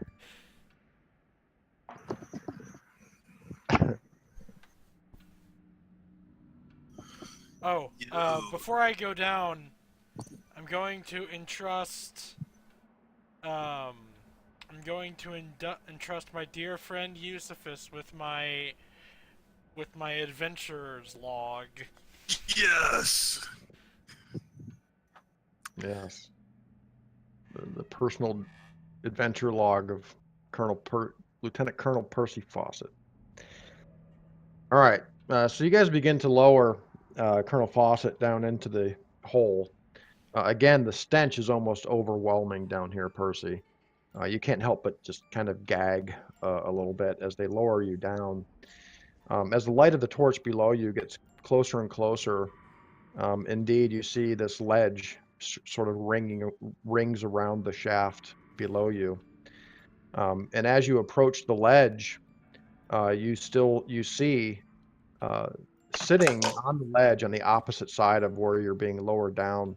The ledge actually rings around the entire hole. Okay, and sitting on the ledge, 50 feet down in this hole, you see a skeleton. Oh. And the skeleton is wearing the last tatters of what appears to be a jungle outfit. And your feet touch the ledge, and the rope slackens, and you see a bullet hole smack in the center of the skeleton's skull. And you see this is directly across the hole. Below you, you can see this pitch dark pit below you, beyond the ledge. The floor is quite slippery and slimy. The fungus and mold is growing very thick down here in the walls and the ledge itself. And this green, black, burned slime is dripping down the walls. What do you do? I I search the body for any identifiers. You have to get it, so you sort of creep along the ledge to the Yes. opposite side of where they let you down. He has a safety line on him, right? Yes. Yes. Who's holding his safety line? Is that Devlin and I Probably assume, me, yeah, right? probably Braun, yeah. with the Browning automatic? Inside the breast pocket of the jungle outfit, you find a billfold, or what appears to be sort of a leather pocketbook, Percy. And inside you find the identification papers of Dr. Eric Williamson. Wow. Okay. And again, there's a bullet hole smack in the center of his forehead. I shout up, Professor Morgan! Morgan. What have you found, Colonel? Colonel? I'm afraid I found Williamson. Is he dead? Dead? He was shot. Shot. Morgan kind of raises his hand to his mouth like this. It's like kind of in shock. What else have you found, Colonel? Colonel? I found his billfold, and the hole seems to go further down. All right, well, Morgan turns to the rest of you and he says, I hoped beyond all hope that he had survived. Well, someone shot him. The most likely suspect for that is this guy you've been talking about, right? The traitor. Gordon Lockley. Lockley. Right? Shot Yeah. him and Should have killed him when we had the chance. It does seem likely. Low down, yellow belly. So and so. I spit on the floor. Yes, grim news indeed, says Dr. Franklin. What is the light source that you have, Percy? A torch. Okay. You kind of look over the edge of the pit and kind of hold your torch. The shaft continues down into the darkness, apparently forever. Like straight out down. of here, man. Straight down. Okay. I light a torch. I have 3 of them on me. I Okay. light a second torch and I toss it down. It disappears into the darkness. I wait to listen. Nothing.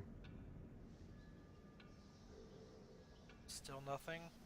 There's a horrid stench coming from down there. Professor! Yes.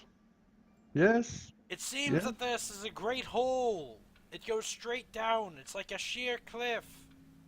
It goes on forever. I dropped a torch. I still have not heard it fall. Morgan turns to Devlin. He says, "How much rope do we have, Devlin?" He says, "About 450 feet, Doctor." And he turns to the rest of you and just kind of looks as just like question mark. I can't see how scaling down 450 feet into this bottom of this pit is going to get you anywhere but dead. Does Jacob say that out loud? Yeah, he says it out loud. He does. He totally says it out loud. Says, "Yes, it would be a perilous venture. I agree." Well, I don't know. Why don't you ask the colonel?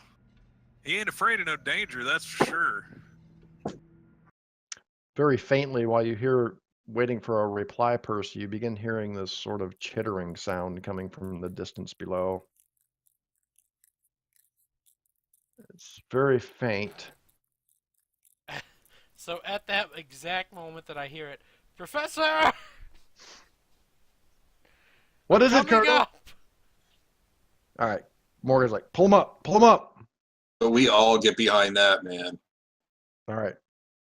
I mean, like I'll shoulder the bar and get behind pulling. Wow. All right. Jacob even puts a bar up. This is important. All right. So you guys pull a very sweaty, slimy, dirty, almost panicked looking Percy Fawcett from the pit. And he's covered in slime and dirt. But he seems to be okay. What got you spooked down there, Colonel? I could hear it in your voice. I know you pretty well. Eusephus, there's something down there. A chittering. I heard something moving deep down in the pits. All right, I go, boys, get ready. Something might be coming up from there. It did sound like something, an animal, perhaps, or something. Yes. My first thought was perhaps it is a gecko, and it's just crawling around and it's making echoing, amplified by I'm like, the depth of the pits. You see. We should move back. We should move back to the entrance of this firing line. Oh, and Morgan. Oh, we'll drag the chest with us too. We start to move that way, but I'm dragging that chest out because there's some good shit in there. All right. Morgan. Yeah, it's pretty heavy, but it's, Ron, you could carry it by yourself with a little effort. Well, I mean, somebody give me a hand so we can keep this entrance covered, Right. Yeah. Okay, so you haul the chest out. You're back outside now. I turned to Morgan. Professor Morgan. Yeah. This is for you. I hand him the billfold. I'm sorry. As well, he says, we did the best we could. I did not want it to end this way. He was a good friend. Percy, you should have grabbed his skull while you're down there. I don't say that out loud. I'm just I was Here's his thinking wallet about and that. his skull. I was thinking about that, but I would rather not come back up with a skull. Here you go.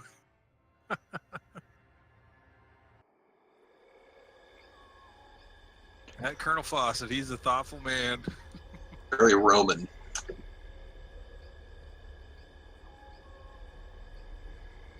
So do we form that firing line at the entrance of the?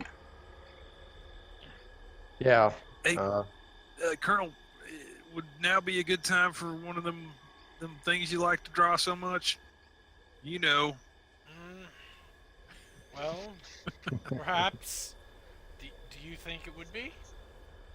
Does it take a lot of magic points to burn one of those? Oh yes.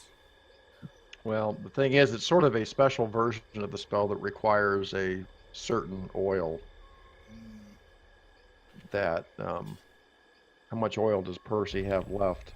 He has enough for 2 more uses. Yeah, we had 3 uses worth, and I used 1 on the entrance ramp. Dark endless hole with corpses in it sounds like a good one for it. But, there could be worse things, I guess, under here.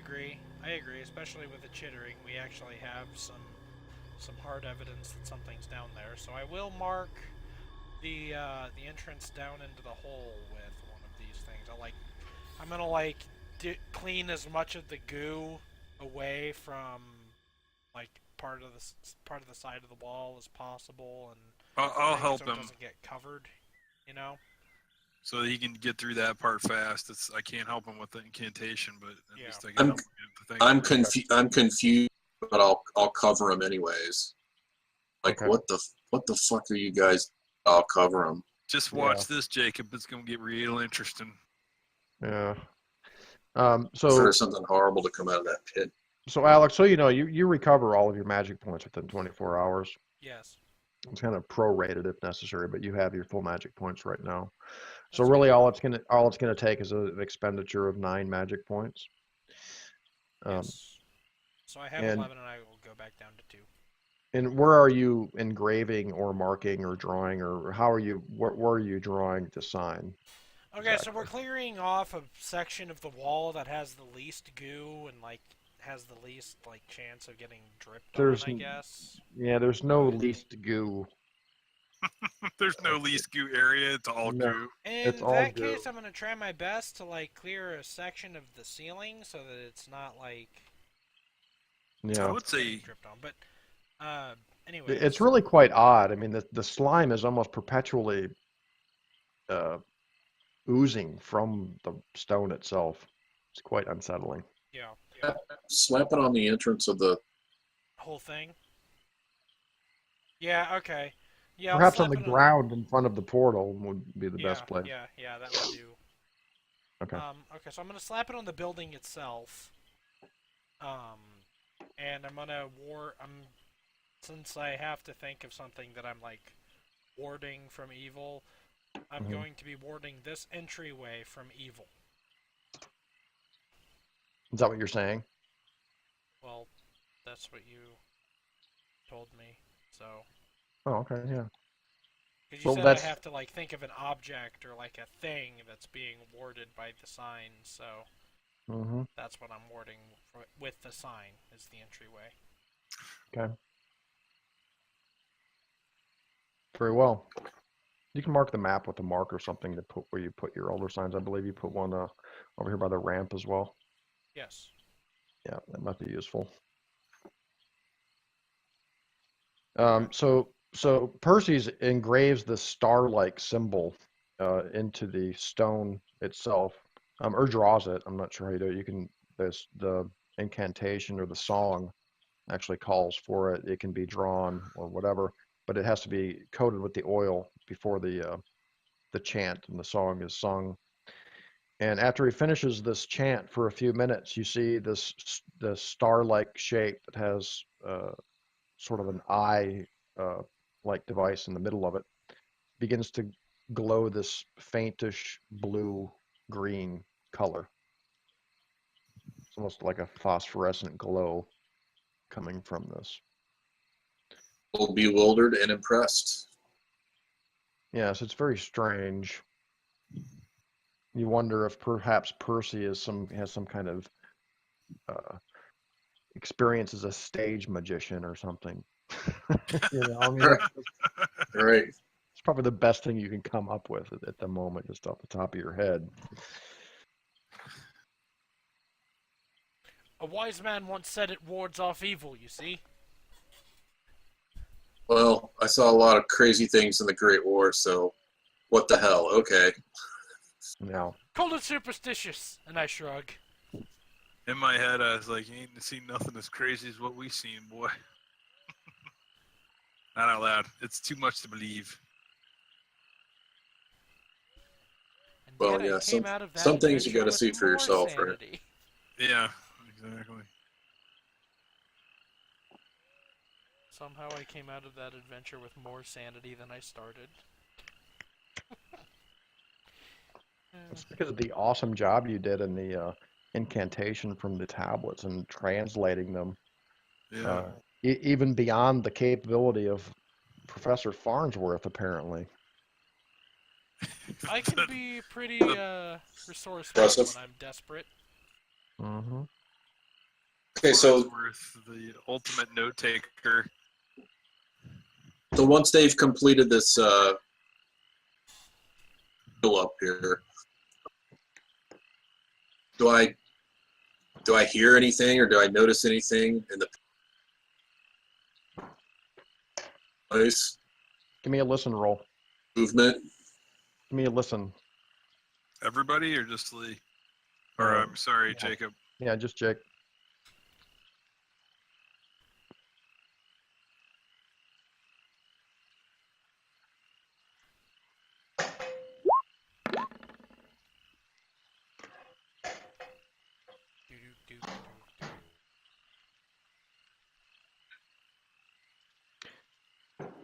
Jake, you hear from the direction of camp, you hear a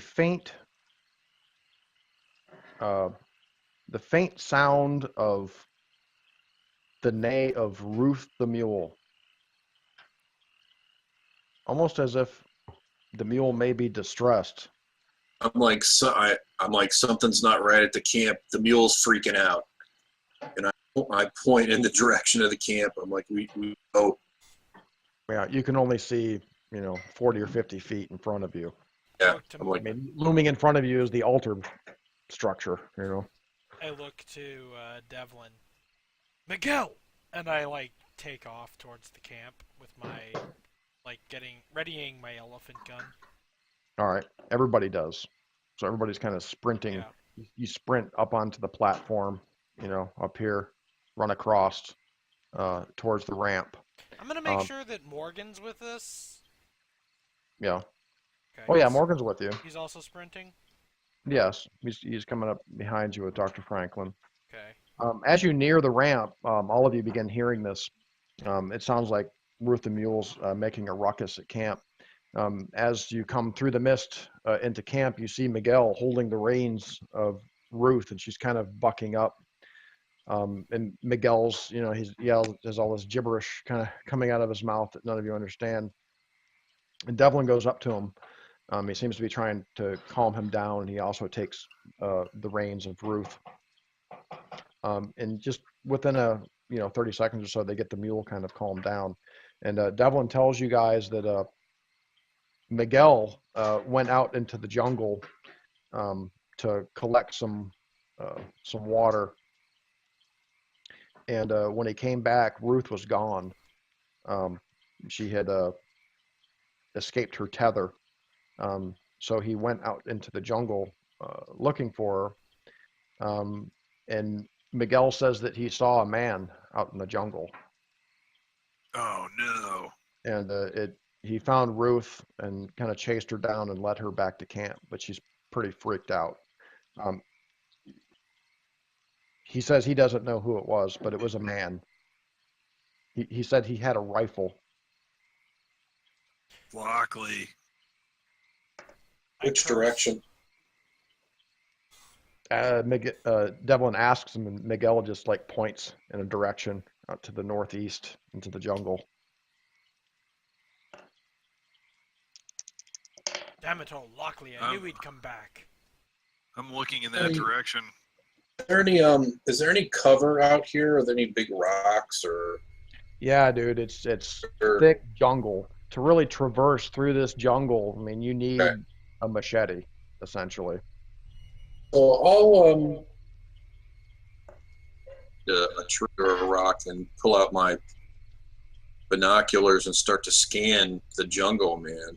Okay, you do. Anything. It's very hard to see with this vaporous fog. Right. So Morgan says, Devlin, ask him, was it Lockley? And he does, and he's like, he doesn't know, Doctor. He just briefly saw him, the shape of a man with a rifle out there. But you bet your bottom dollar it's Lockley. Who else could it be? And Morgan says to Dr. Franklin,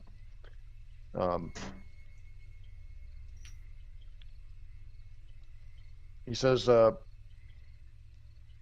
Doctor, do you? Well, actually, he says, Dr. Franklin. He kind of pulls him aside, and he walks kind of a little bit out of camp, and he's having a conversation with Dr. Franklin. I step up to the gate, and I raise my elephant gun in one hand, and I hold out the ruby that I had. Yeah. From earlier, and I hold that in front of me. And I yell out into the jungle, Lockley! If you want your ruby back, come here now! We know you're out there! We've seen you! Oh my god. Alright, with that, It's time! Stop hiding! Scanning with the Tommy now. I definitely unshoulder the bar. Okay. Yeah, you really can't see, Jake, out in the jungle with the binoculars and everything. It's just the fog is so thick.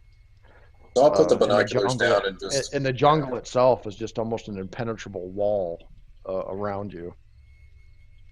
I toss down the elephant gun. Lockley, if you would shoot me, then shoot me! Oh my god, man. Percy seems to be kind of losing it a little bit. Colonel?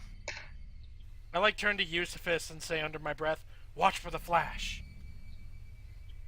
Yeah. Oh my god, I'm like, you got it, you crazy son of a bitch.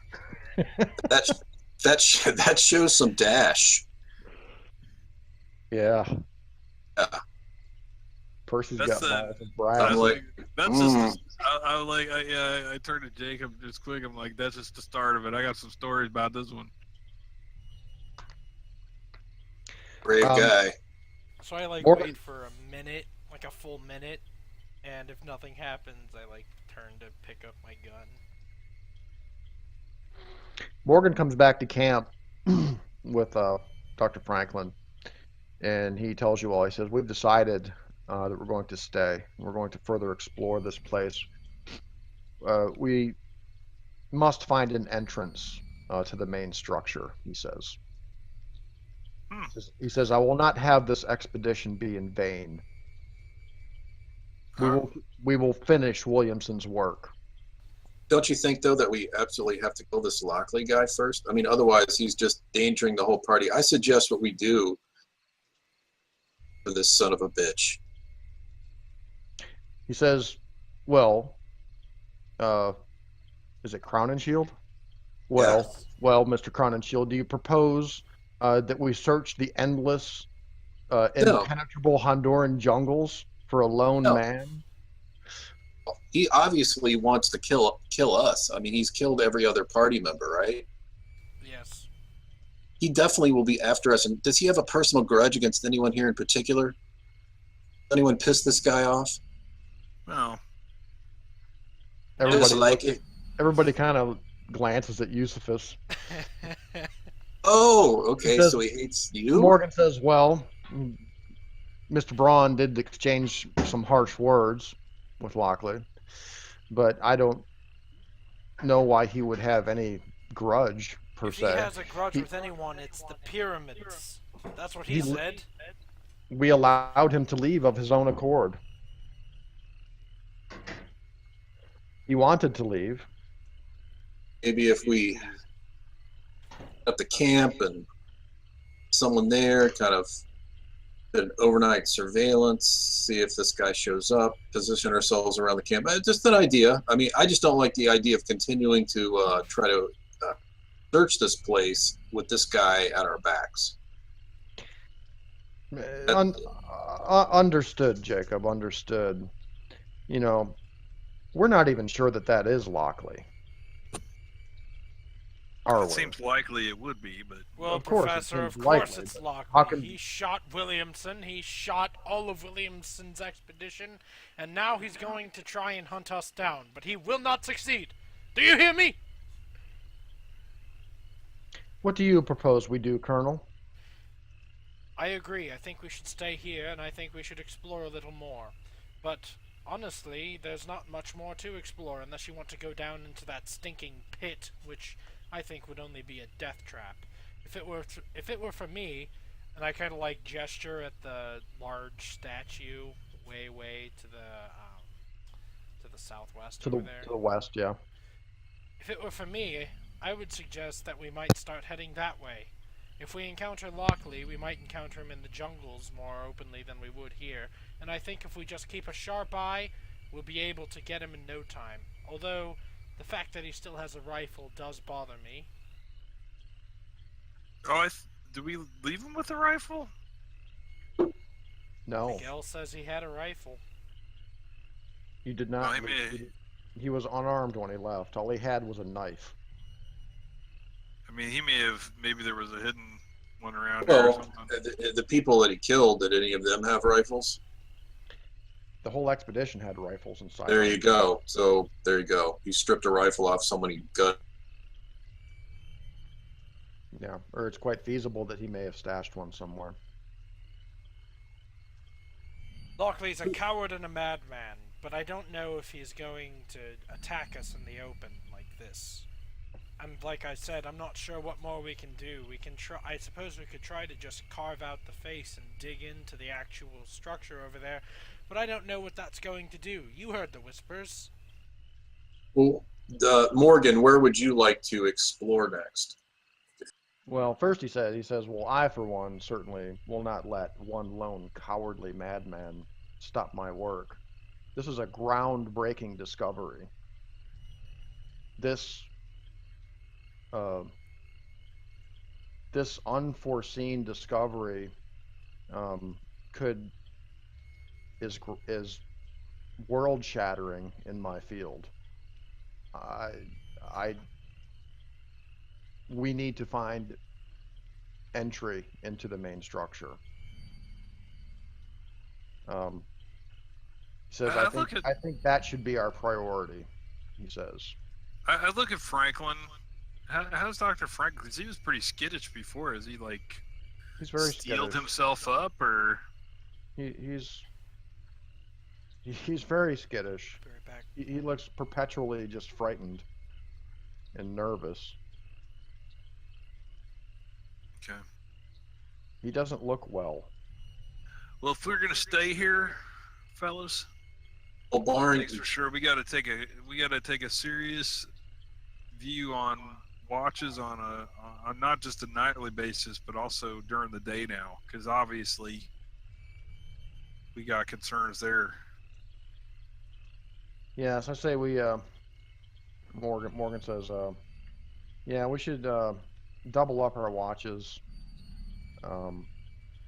Perhaps create a perimeter of some kind around camp, especially at night, that may alert us to the approach of anyone unwanted. He says, but we do have some daylight left. I think we should inspect this face once more and see if the Colonel's contraption has done anything. Okay.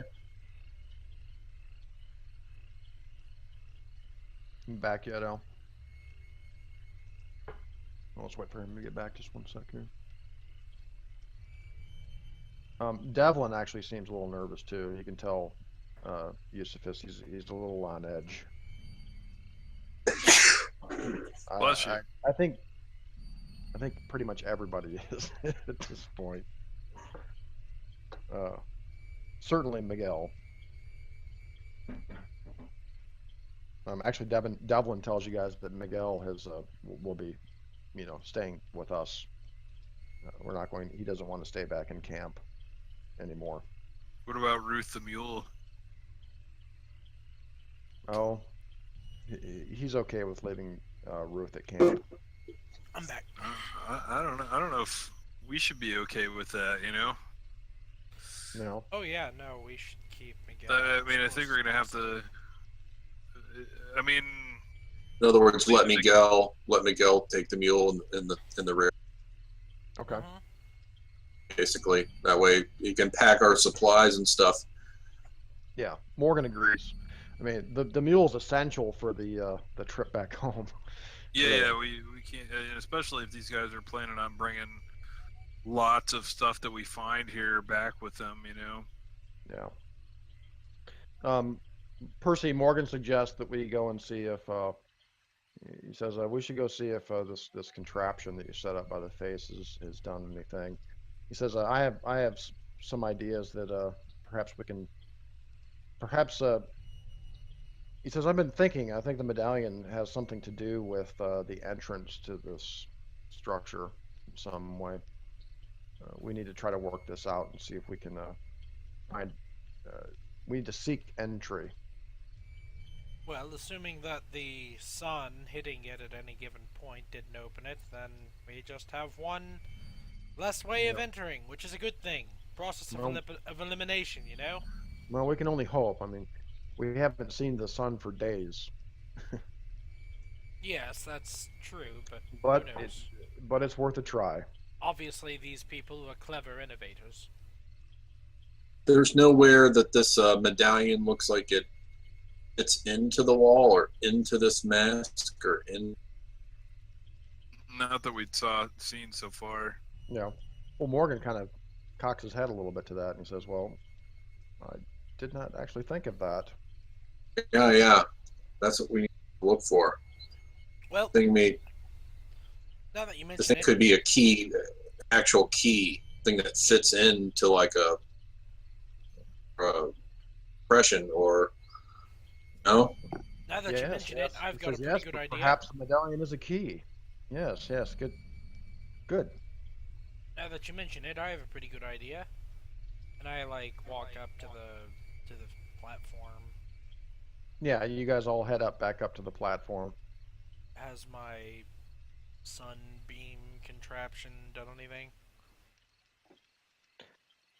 No, you just kind of walk up through the mist, and it's still there, just where you left it. All The right. medallion. The I'll medallion is kind of cupped in the top of this little right. tripod that you fashioned. I'll grab the medallion and I will walk up to the left eye socket of the face. Mm-hmm. Its left eye. Yeah, the left eye. Yeah, it has a left. It's missing its left eye. At least it looks like it is from the picture. Okay, so It's got a nice tell me, big eye hole there. tell me exactly what you're doing. I'm taking the medallion. Um, I'm kind of sizing it up with compared to the eye socket that is missing an eye, which is the left eye socket of the statue. Yeah. I'm going to closely examine the left eye socket and see if there's any way that the medallion can fit into that socket. Kind of keep turning it and orienting it so that it could maybe. Percy, as you hold the medallion up to the eye socket, there's a flash of light. Uh-oh. And you see the eyes of the statue begin to glow with this yellowish white light. And the mouth of the face begins to open. And you hear this cracking sound.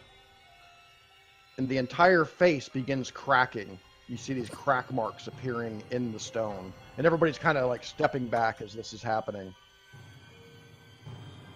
The face itself just cracks to pieces and begins falling apart. And eventually, after about 10 or 15 seconds, you can see daylight through cracks and holes in the face on the other side. And the face just entirely crumbles into small pieces. And before you stands this square portal, which seems to open into what appears to be a very, like a misty, open courtyard inside. Wow. Nicely done. Very cool. I turn to the rest of the party. Well, the markings in the southern cavern, you see, with the yes, and I like look back at the portal. Morgan, what do you think? Well done, Percy. Well done. I guess that's a one-time only use doorway, eh?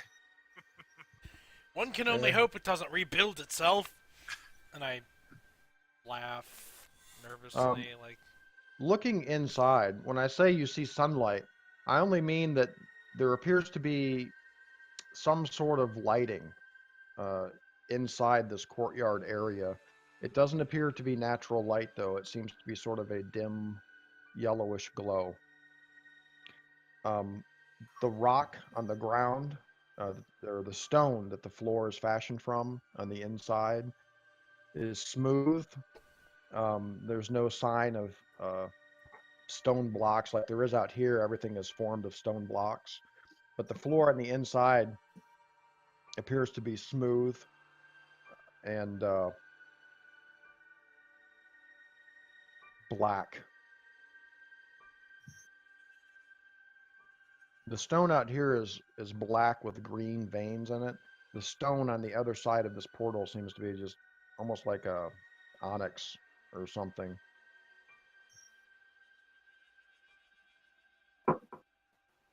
Wow. So Devlin says, "Gentlemen, shall we?" And he steps through the portal. Sure. All right, I'll follow him in there. Guess me and Curtis here behind them. I'll enter as well. Inside this courtyard, to either side of you, to the north and the south, which was represented by these squares, you see representations, very large statues of these grotesque tree creatures, just kind of looming in the mist above you. It's also misty in this area, not quite as bad as outside. And before you is a pyramid.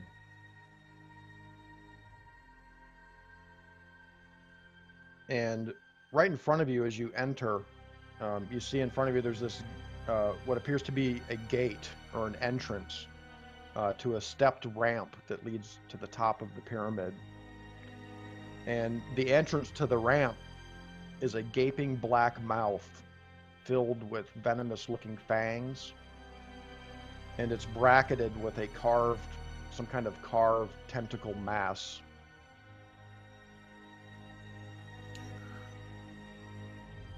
What's at the pinnacle? And there appears to be, it's a four-stepped pyramid, and at the top is a cube structure at the end of the ramp leading up there. Does that look like it has any form of entrance into it, or is it just like a big cube? You can barely see it through the mist. You don't have a very good view of it from where you are. Okay. All of you again begin hearing these sort of gibbering whispers around you, Mr. Crowninshield, sort of vibrating in the air. use your binoculars. What do you see up there? I'll got the binoculars and I'll see if I structure. The step-like ramp that goes up there just seems to end at this cube of black rock at the top of the pyramid.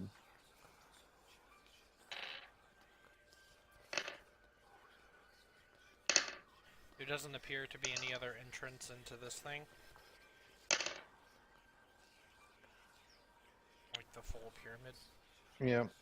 On the second level up here, you do spot in your binoculars, Jacob, on the second level of this pyramid, on these corners, you see kind of squatting on the corners of those steps of the pyramid, these hideous gargoyles kind of squatting on the corner, just kind of leering slightly inwards, almost as if they're kind of looking down at you, carved into the rock. Describing this as I'm seeing it, I'm describing it to the party. Okay. You know, cube at the top, the gargoyles on the side. What about these blocks? Those are statues of tree monsters. Okay. Set upon pedestals, they rise about 40 feet into the air. Professor Morgan, do you suggest that someone proceed to the pinnacle? Yes, he says. And he takes a few steps up towards this area. As I said, at the base of the pyramid where the ramp starts, there's sort of a gate. And the gate is in the shape of a gaping black mouth filled with fangs. And on either side of this gate, you see sort of a carved tentacle mass coming out of the stone around it. It's a rather shocking and foreboding sight before you. It's very large. Keep eyes Doctor, behind us as well, gentlemen. We don't want to get so engrossed that Mr. Lockley ends up sneaking up on us. Dr. Morgan, you think we might want to take some photos of this? He says later, Braun. Let's move on. We must find the entrance to this place. All right. Well, I'll be right next to Morgan. All right. So as you guys step through this gate, Franklin, uh, almost in a startled manner, he says, "Doctor," and he points. And to the right side of this ramp near the steps, you can clearly see what appears to be a small negative image of the art that's engraved into the golden medallion that you guys have. Oh. It's almost like a scooped out image in the rock, and it appears as if and I mean Franklin says this. He says, "Doctor, look."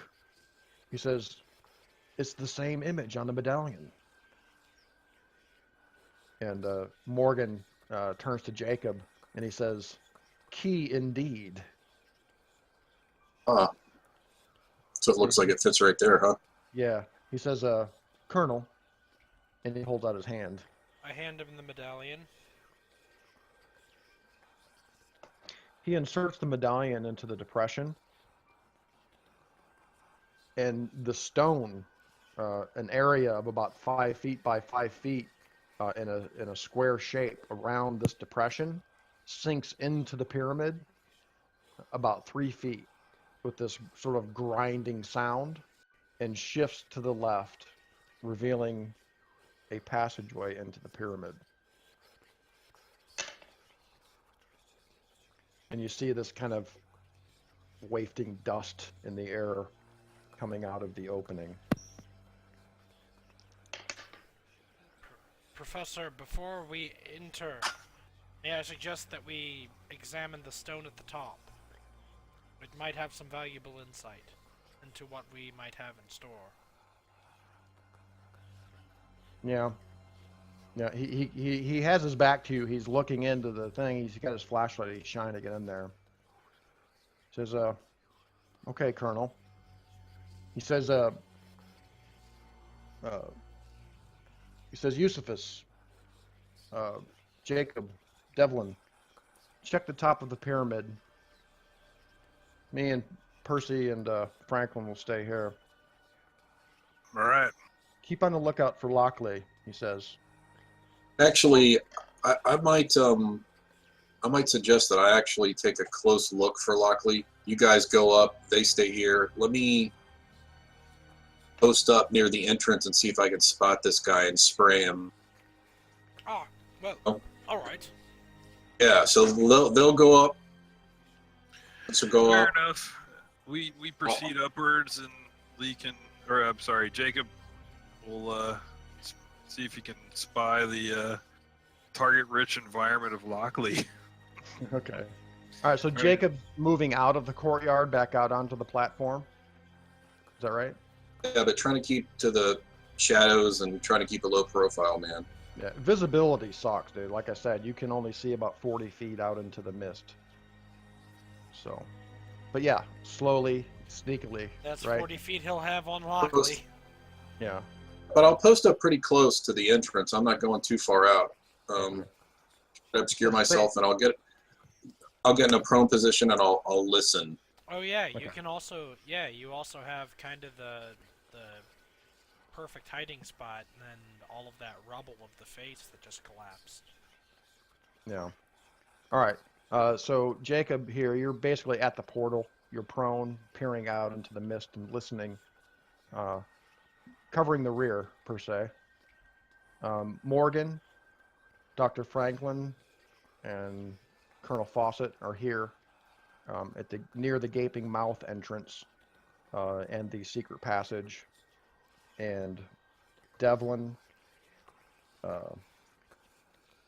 and Braun are heading up the pyramid, right? Yes. Yep. Okay. Eusephus, as you get about 3/4 of the way up, and you see inscribed, you didn't see it quite from where you were, and Jacob couldn't see it through his binoculars, but as you approach this stone cube at the top of the pyramid, you can see some etchings or drawings in the side of the cube, and they appear to be in some strange hieroglyphic language. How big are they? It seems to be. It looks like a script, about yay high and average, and it seems to be in sort of strips along the stone. So you climb up there to get a closer look. I'll shout down like there's an inscription up here. Okay. All right. At that moment, Percy, Morgan, you're kind of looking into this passage, and you're kind of inspecting like the edges of it and stuff, just whatever. You hear a kind of a quick movement behind you, and you look and turn. You see Morgan draw his handgun, and you see him push Franklin to the ground next to him, and he grabs you by the neck.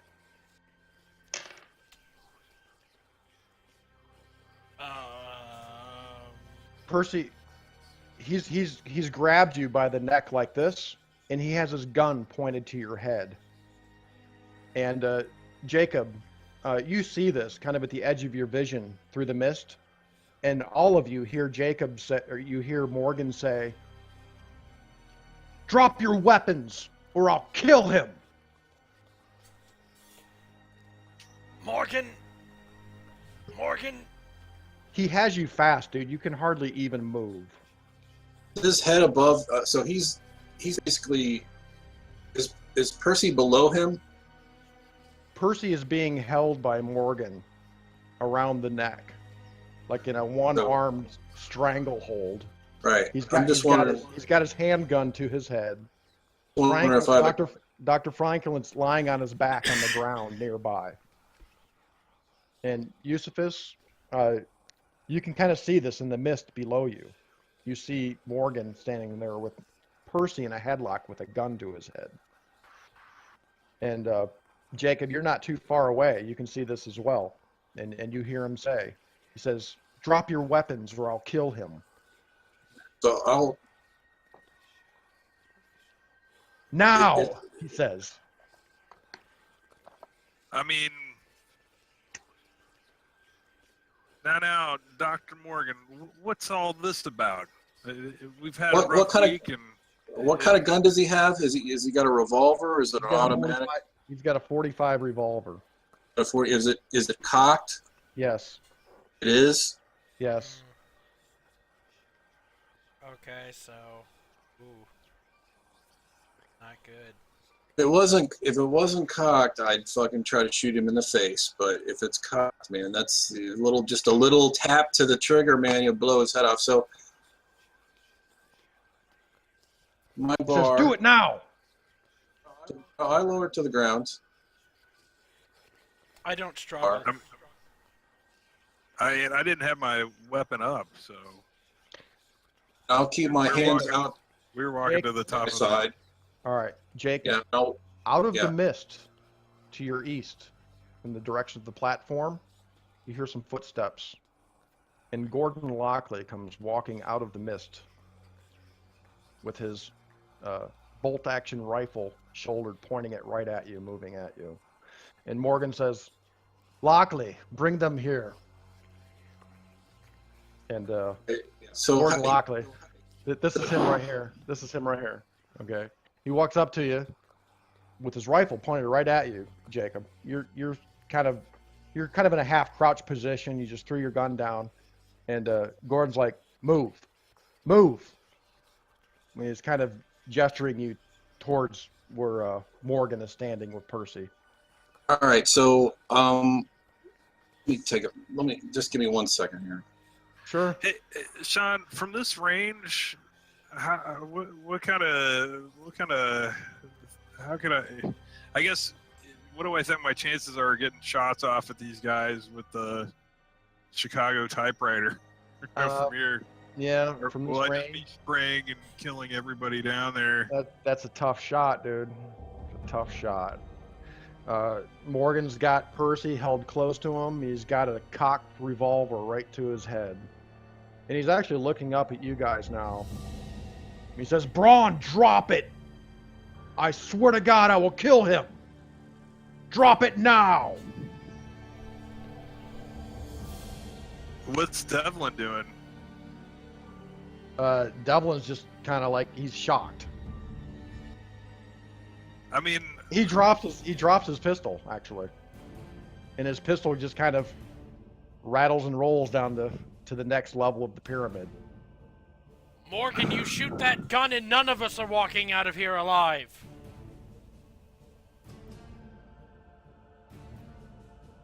He says, "I would have your life." Why? Do I hear him say He that? says, "Braun, drop it." what is this all about, Dr. Morgan? Drop it now! Your last warning! Dude. So hold on 1 second, okay. Yeah. So Jacob, Gordon's got you at gunpoint, okay, and he's telling you to move towards Morgan. What are you doing? We're I all gonna die immediately, if we don't attack these. I immediately attack him, dude. If I have my knife, if I can use my knife, or if I can pull my pistol. You're gonna get shot. Oh, so he's got the rifle right to my head. He's got his shoulder rifled, and he's got his rifle shouldered, and he's got it pointed right at you. So I mean, the way the rules work, you know, when combat starts, those with readied weapons go first before any other actions. So it's a 30-06, right? Yeah. Which is just to give you an idea here.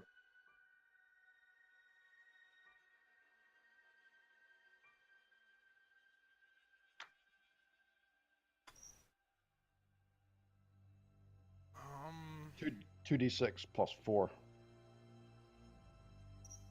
At point blank range, he's going to have twice his normal chance to hit you too. It's ugly. So I'll slowly get up, Okay. watching any opportunity to overtake this guy. Okay. So Morgan's looking at you, Braun. He just gave you. He says this is your last chance. He says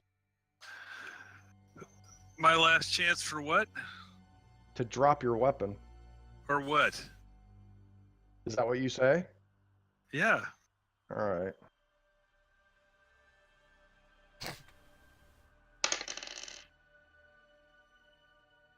The pistol goes off, and Percy's body falls to the ground. I open fire then. All right, here we go. How much damage was that? Enough, unfortunately. Really? Alex. I have 10 HP. It's a 1d10 plus 2. Yeah. All right, let me get Yusuf's dex. I've got this partially set up already. Darn it, man. He needed a 10 to kill me. 13. Jesus. Alright, well, okay. What's That's cool. Jacob's dex? Let's see here. Colonel. My dexterity is 12. As soon as I hear the shot go off, man, I Yeah, we'll get to that. you know what I'm saying? Hopefully Yeah, I got Devlin knows what side to take here. You bet. Yeah, he does. Yeah, You bet. I You bet he does. Quick, in my Miguel, head, I send was- Ruth the mule! in my head, I'm just looking at this going like, nothing's gonna end well with us just getting all captured by these guys, you know? No, nothing will. It's a showdown. I just wish I had a cool last line. Basically, people are gonna get shot, and if we survive, we rip through it and kill them. Yeah, and then we have to book it out Wait, of here what's- back to the riverboat. All right. Some more heads. I would say burn this place to the ground, but it's Made of made out of rocks! stone. So.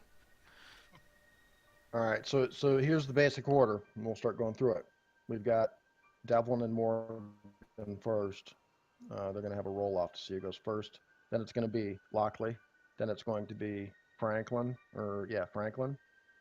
Oh, Then it's going to shoot. be Braun. Then it's going to be Jacob. Then it's going to be Miguel. Kyle, you gotta shoot my dynamite, man. That's right. I know where it is on his body. So It's up my sleeve, dude. Shoot it. Morgan's first. Morgan turns and begins moving up in this direction. He moves up towards the statue. And he's going to take a shot at Jacob. How close is About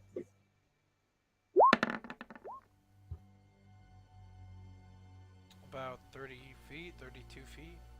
All right. The bullet hits the ground in front of you, Jacob, and you hear the ricochet. Next is going to be Devlin. Devlin kind of keeps low, and he begins kind of going down the stairs as quickly as he possibly can towards Percy lying on the ground there. Franklin's also lying on the ground.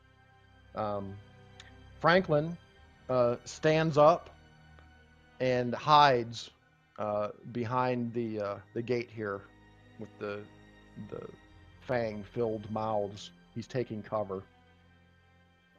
It's Braun. All right, man. I'll take a 20-round burst at that fucker. All right. kill that son of a bitch, man? All right. Let's look. Thompson has a base yard of 20 yards at 60 feet. He's well within short range. So a 20-round burst, that's +5. What's your base percentage to hit? Let's see here. I think you had to change this for. I just want to make sure I'm grabbing the right one this time. It should be submachine gun or SMG. Machine gun. Oh wait, it's SMG, right? Yes. Or no, 60. Okay. So with a 20 round burst, I think the gun malfunctions on a 98. Yeah, we know that. So you have generally a 98% chance to hit. Roll. Oh God. Are you fucking kidding me, Braun? No, it happened. It malfunctioned. That is crazy. All right. So, click. Epic. Oh, dude. Next is Jacob. So, What you doing there, Mr. Cronenshield? I pull my pistol and fire. Okay. Firing at Morgan or Lockley? Lockley's right by. Okay. Yeah, right to his noggin. All right. Lockley was distracted by the whole shooting of Percy, so he didn't get his shot off yet. So go ahead and shoot Lockley. He's just going to go after you. Go ahead. A roll percentage, is that right? Yeah, and it's a point blank, so you get twice your chance to hit. Does that D100 at the bottom here? Yeah, well, actually, yeah, that's fine. Just roll a D100.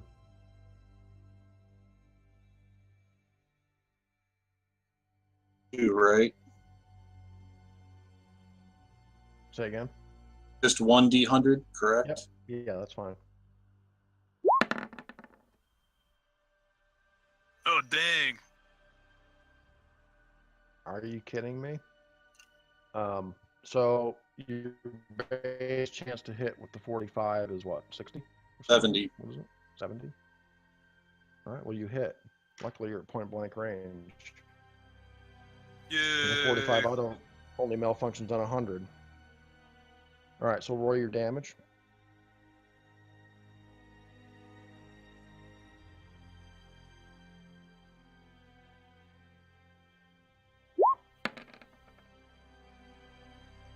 So 10 points.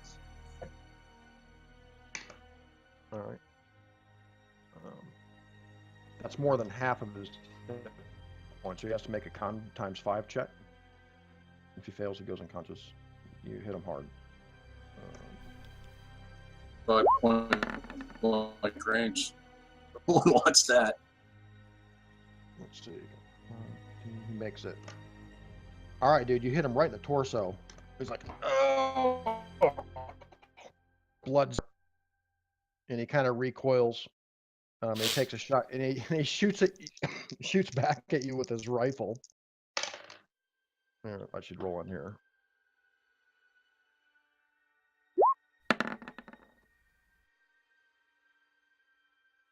Oh, and the shot goes way wide. I take that back, actually. He just made it. Okay.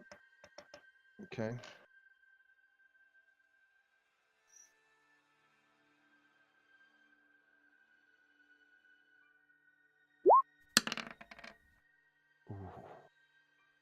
That's 11. And now I need Jacob to make a con times 5 check. A D100. Yep. Oh, He has to make under a 70, I think, right?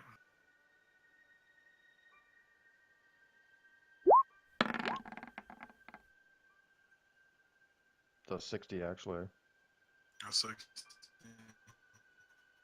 All right, man. He hits you with the rifle, and you go unconscious.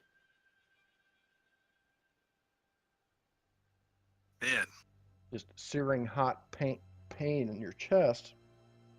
And I'll you black before. out. Last thing you see is the muzzle flash. Next up is Miguel. here, Miguel does this. Yeah, Miguel out of the portal into the mist. Oh man. Now we're back to Devlin and Morgan. Let's see who goes first. It's gonna be Morgan.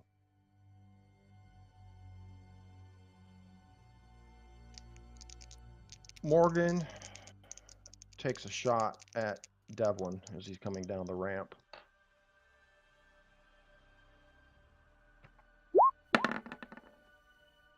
Yes. That's a solid miss. He'll get a second shot at half his dex.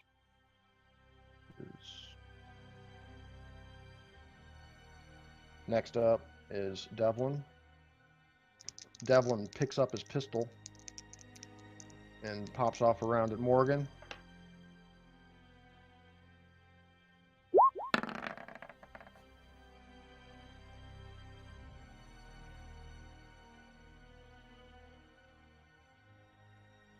That's a miss. It's a pretty hard shot with a pistol. We got a firefight on our hands, guys. This is Yeah, bad. we sure do. This is bad. This is really bad. And next up is 2, 3. Franklin. Franklin's undercover, still staying behind the rocks, and now we're back to Braun. All right. It takes 3 combat rounds to clear a jammed SMG. Drop that shit and use whatever other weapon you have, man. I have a few. Let's see here. Well, you got your hog leg, you got your sawed off, and I'm sure you've got a. I've got a sidearm, pistol. right? Yeah, I've got a pistol. I mean, you could close to short range. Okay. And probably, I mean, you're actually probably close enough to take cover near where Franklin is down here. Buckley's already injured. Take cover where? Sorry, I have my character sheet up. There's the gate right here at the base of the stairway of the mouth with the fangs and stuff, and there's some cover there. That's where Franklin. You can see Franklin kind of cowering behind this gate. And you could run up there, take a shot at him, and you'll get it. I believe. What kind of weapon is it? It's a 1911 45 Okay. automatic. Yeah, you can get one shot at him. Now, of course, guys, there is the rule of unaimed shots. You could empty the entire mag on him. What is it? 7 shots, but you only get 1/5 of your normal chance to hit. I'm not gonna do that. I'm gonna take. Oh. I'm gonna take my shot. Alrighty. So it's close range. So what's my? I've got a 60. So what do I need to roll here? You got a 60, you said? Mm-hmm. You got a 60% chance to hit. At short range too. Yeah. Point blank range is a number of feet equal to your dexterity.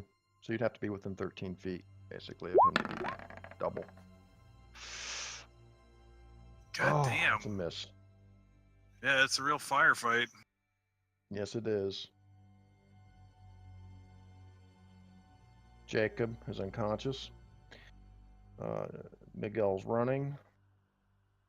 Actually, we're at Devlin. Gets his second shot. Morgan. Those sweet French whores. Yay! He hits. I believe What's a he- 45 does a D10 plus 2, right?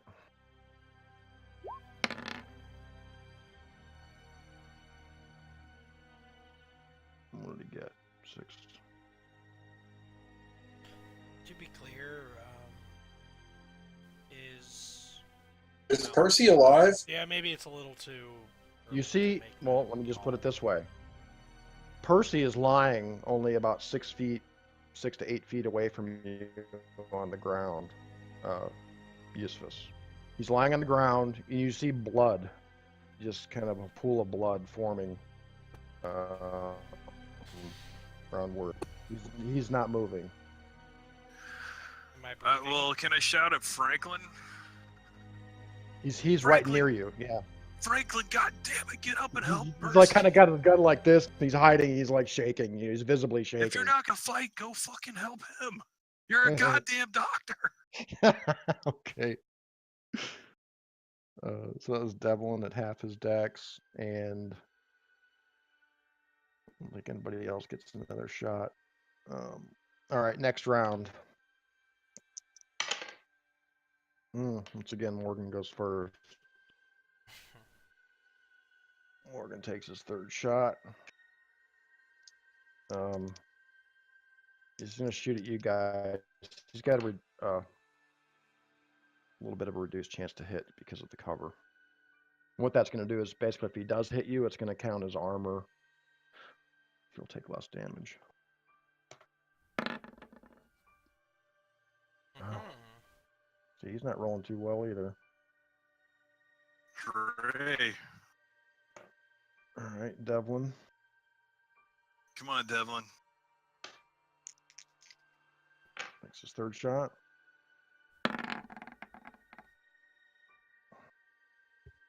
That's a miss.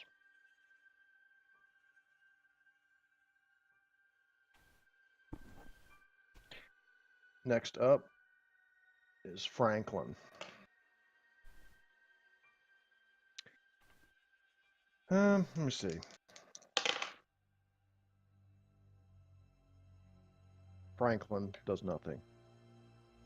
Oh, God damn He's He's not a that. coward. What do you think he's gonna do?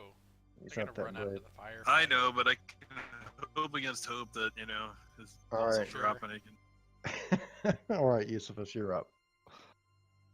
All right.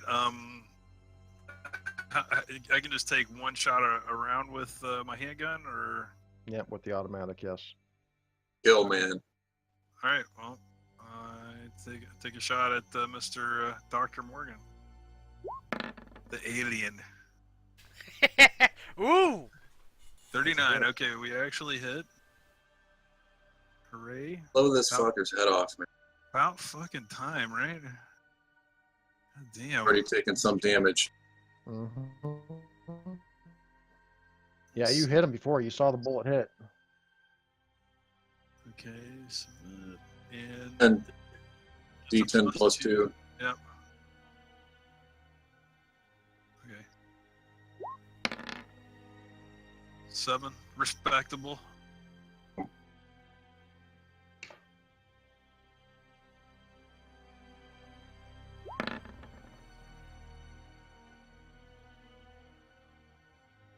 All right, you hit him again. He's been wounded twice. He kind of spins after this time, and he kind of falls back up again at you from the blow. Next up is Jacob. He's unconscious. Jacob, roll your con times 5. Yeah. Oh man, if you could wake up. Which I think is a 60, I believe. Yep, that's what he needs to roll under 60. You can do it. Yes, get up and bite his ankle. All right, Jacob.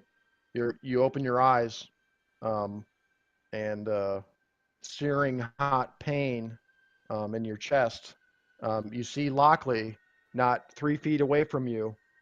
He's kind of looking off to the west, and he's actually in the middle of pulling the bolt back on his rifle.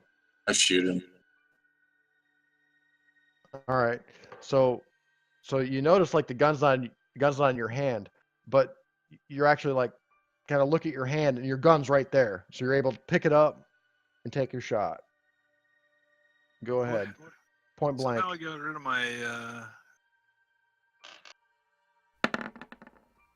my person there. That's at point blank range. You hit him. Nice. Yeah, you get twice your chance to hit at point blank, so that's a solid hit.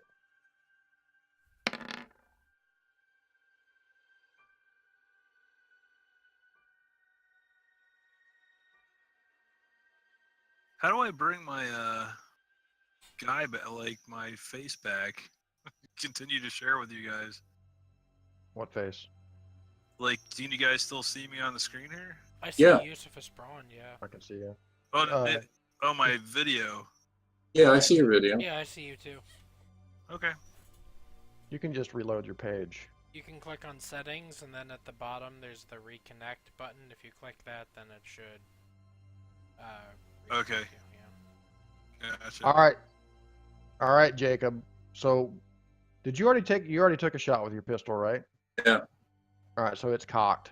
The 45 goes off, and Shot. you blow off Lockley's head, and his body just kind of spins and just falls to the ground. His rifle just kind of clatters onto the stone next to you. Good. Satisfying. You hear Miguel screaming off in the distance. And we're back to 1. Morgan goes again. He's going to pop a shot off at Braun again.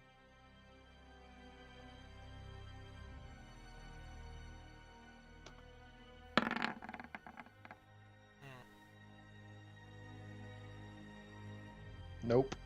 Oh! Because of the covering, or? Yeah. I'm taking basically 20% chance off of his chance to hit because you've got almost full cover.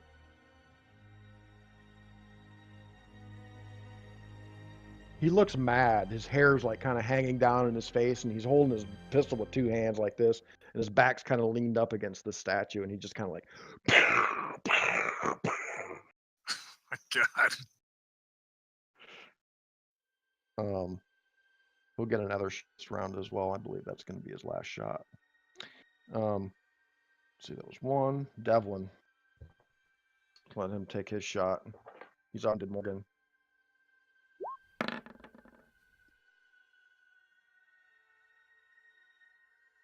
Nope.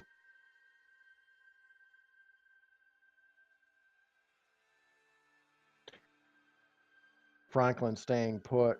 You hear him whimpering now. You see tears kind of streaming down his cheeks. Oh, God.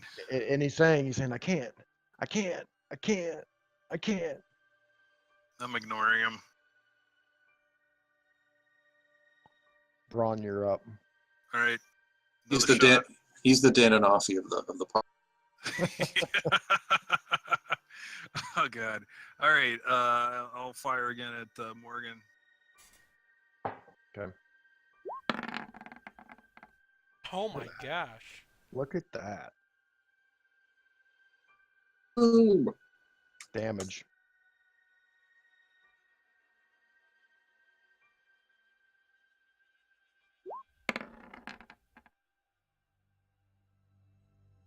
Eight. Yep.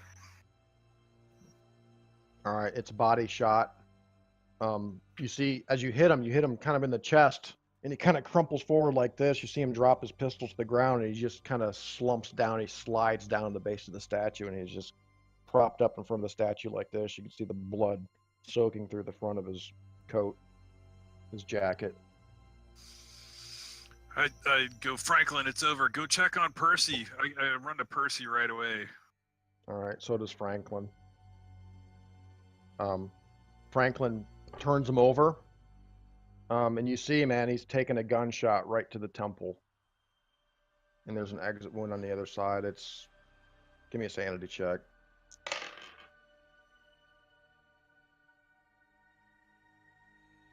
Give me a sanity check for Braun. You got it.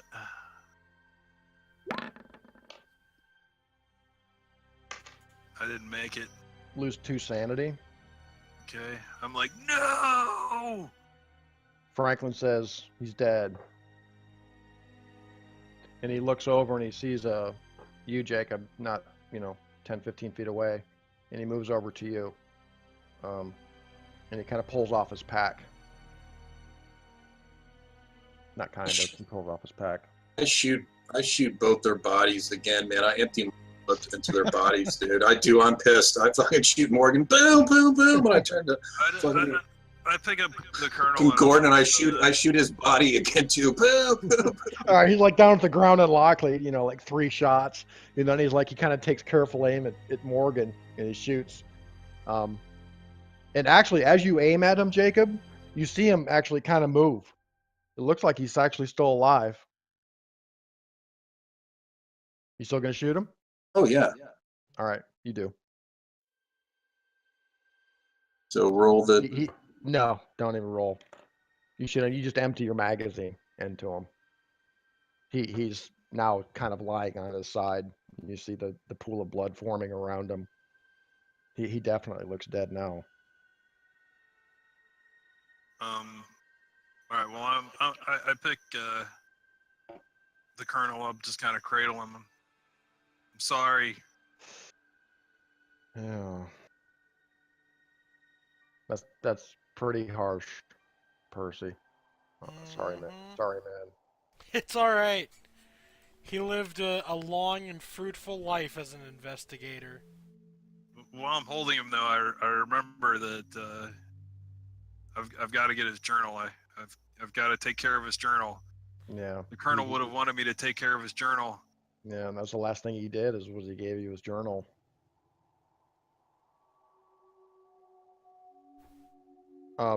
Franklin pulls out his pack. Percent. While that's going on, I'll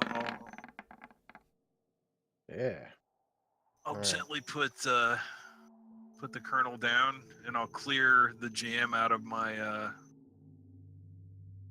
Tommy gun. All right.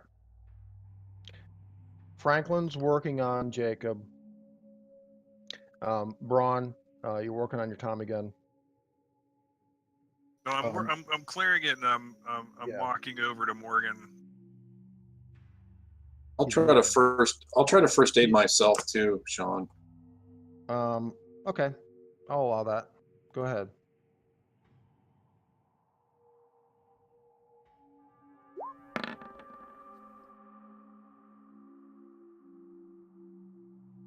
Is that a success? What was the roll? 65. It's a 65.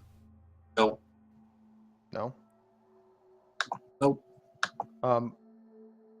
Yusufista, you're walking over to Morgan. Mm-hmm. He's moving. All right, that's as soon as I get this thing cleared, I'm like, this fucker's still moving, and I'm gonna just light him up. Full magazine. As you're walking up to him, his face is kind of in your direction. His head's lying on the ground like this, sideways. And you see his eyes. He's looking at you, and his mouth is moving. As soon as I can fire on him, I'm doing it. Okay. I'm gonna empty the mag, or how many shots? Yeah, I'm gonna empty 20 shots at point blank range. All right. It's a freaking bloodbath. Blood just spatters everywhere, all over the base of the pedestal of the statue, all over the black onyx floor. And you see his body is just ridden with bullets. And you see it begin to kind of twitch. You see his limbs begin twitching. You see his fingers moving, and his mouth is still like this. And suddenly, you see his back split open in the spray of blood, and you see a writhing, slime-covered mass ripping its way free from his body. It appears to be a huge plant of some kind, covered with bulging eyeballs and fanged, lipless mouths. And it's sprouting almost in an endless, continuous form from what remains of Morgan's back. Give me a sanity check. All of you.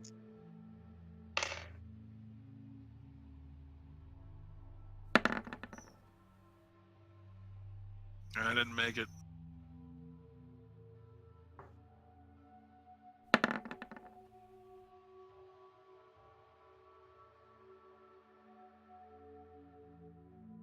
Roll a d10, Kyle.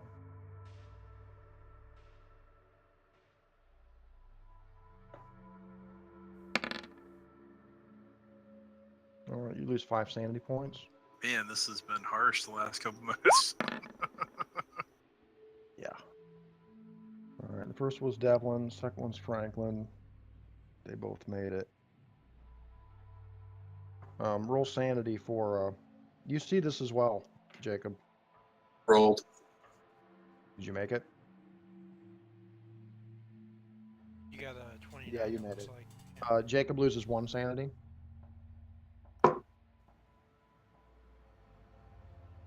And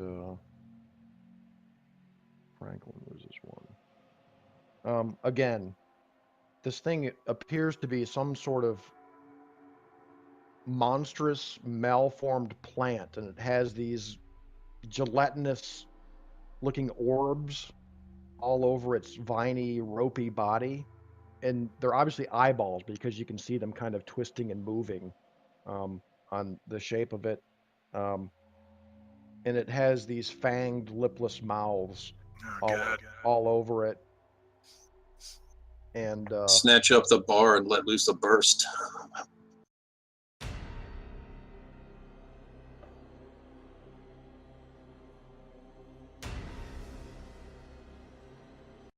wait, what happened? Hold on.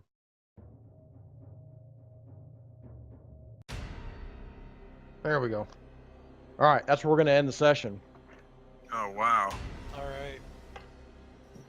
First investigator death.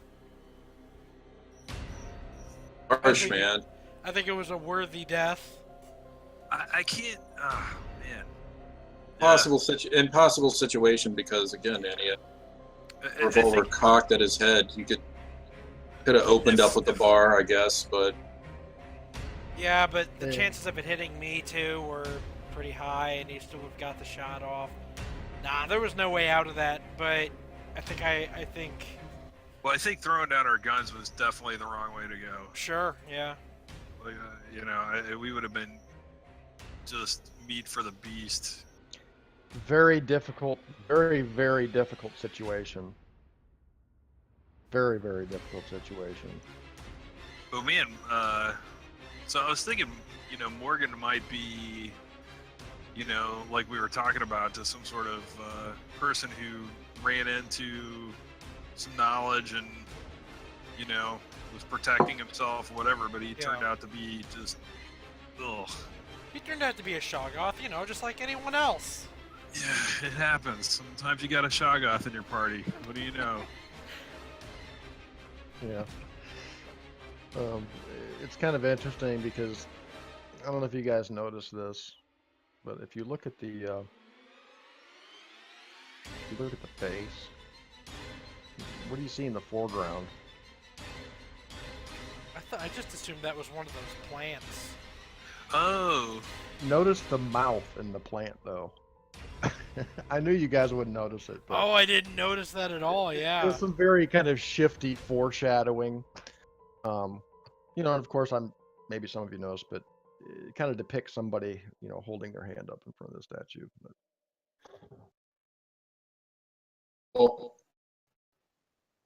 Oh, so remember, dynamite. Remember, dynamite. Oh, I do need Eustaphus to make an idea roll because he lost 5 sanity points.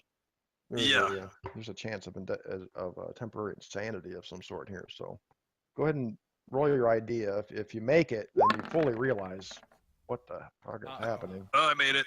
You made it? Okay. So let's talk about this for a second. Actually, let's not. We'll just save it for next time. Well, let's put it this way. Okay, you see this. You see this horror before you. And you were moving towards Morgan when this happened. So you're, you know, just feet away from this thing. And I imagine Eustaphus just like he's got his gun ready like this, and he's just about to unload on Morgan when this kind of explosion happens, and these vines and shit with these eyeballs all over it come out of his body. It's the physics are just impossible. I'm sure you can imagine, and it's just rearing up above you and around you. It's gigantic as it's coming out of his body. I can imagine Braun just kind of like backstepping like this, turning and like running. Okay. So yeah, we'll leave it at that for now. Probably the right idea. All right. Maybe it can't get through that little gate we opened. Let's hope so. probably the most sane reaction, even though it's from sanity roll. Yeah. Run! I mean, I think the other thing he's gonna think of is like head towards the elder side. Yeah. Yeah, for sure. There you go. Well, let's say that. I mean, maybe that's what pops into his head, or maybe Yeah, not. because there's one right at the front of the thing. So if we can get there, if that's possible, it's pretty far Yeah, away. We're talking just maybe like a split-second decision. I mean, this thing is so close to you; it's just horrifying. So that would be the sort of with that sort of blow to your sanity. That's probably what would happen in the movie or the book anyway. We'd Well, see at least- Braun like just be like, "What the fucking get out of here!" So we've got Braun, Jacob, Devlin, and Franklin there. Jacob is badly wounded, kind of bleeding out per se. Franklin at least stop the bleeding. Actually, he failed his first aid roll. Don't worry. He failed his first aid roll. I do have shot. morphine and syringes. That guy's gonna be shot in the ankle and thrown down for fucking Morgan. Well, he's got a full kit. So Alex, I think the most appropriate thing to do, story-wise, at this point, is probably either take over Devlin or Franklin. Your choice. You know what I'm saying? For now, anyway. For now, okay. Temporarily, yeah. Okay, well, I'll choose Devlin. Yeah. Yeah. I mean, How about Ruth? Yeah, can I play Ruth? No, you may not play Ruth. How about Miguel? Yeah, alright, I'll choose Devlin. Or you know, we can talk about it, but that would be the most Okay. obvious thing I to do. can't choose the Shoggoth, can I?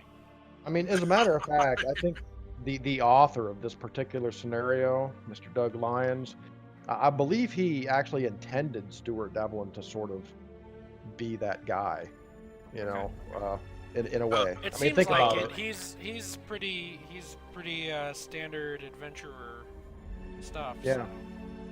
So. Yeah. I don't know, man. He has a long way to go from. Come on, Lockley, come and get your rubies. Yeah. Yusufus, look for the Flash. I'm like, holy Yeah. shit, man. I actually kind of smiled to myself when you said that, Alex, when Percy said look for the Flash. Because I knew that was the first thing that was going to happen when you held that medallion up to the face, is you would see the Flash. So that was kind of ironic if you think about it. Not ironic, but coincidental. Look for the Flash. It's like that's probably the thing that you'll never forget, you know, Percy saying to you, bro, is look for the Flash. How did he know? You know, It was great gameplay, except for just the death there. That was just a mess. There was no way out of that one. Yeah. You'll see why. There's a reason for it. It's not just an arbitrary thing, trust me. Oh yeah, no. Yeah, for sure, man. Yeah. Great. Dude, the one shitty thing is we couldn't take Percy's body with us. We may end up having to kill his body double or something. His body double. You know what? Do you guys have 5 or 10 minutes? Yeah, I can do 5 or 10 more minutes. Because we can take this just one step further. I'm gonna railroad you guys a little bit. Okay. Oh wait, no, I don't have 5 or 10 more minutes because. Yes, you hate. Too late. Too late. Just give me a second here. Damn, that'll make me think twice about saying yes to that again.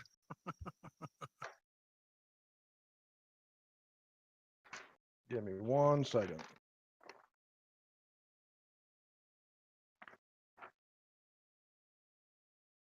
Okay, here's what happens. Braun, you turn and you run. Jacob, you see this thing. You're kind of, you know, sitting on the ground with Franklin next to you when this happens. You hear sort of, you know, the cracking of bone and the just splattering of liquid as you see this plant creature come out of Morgan's body.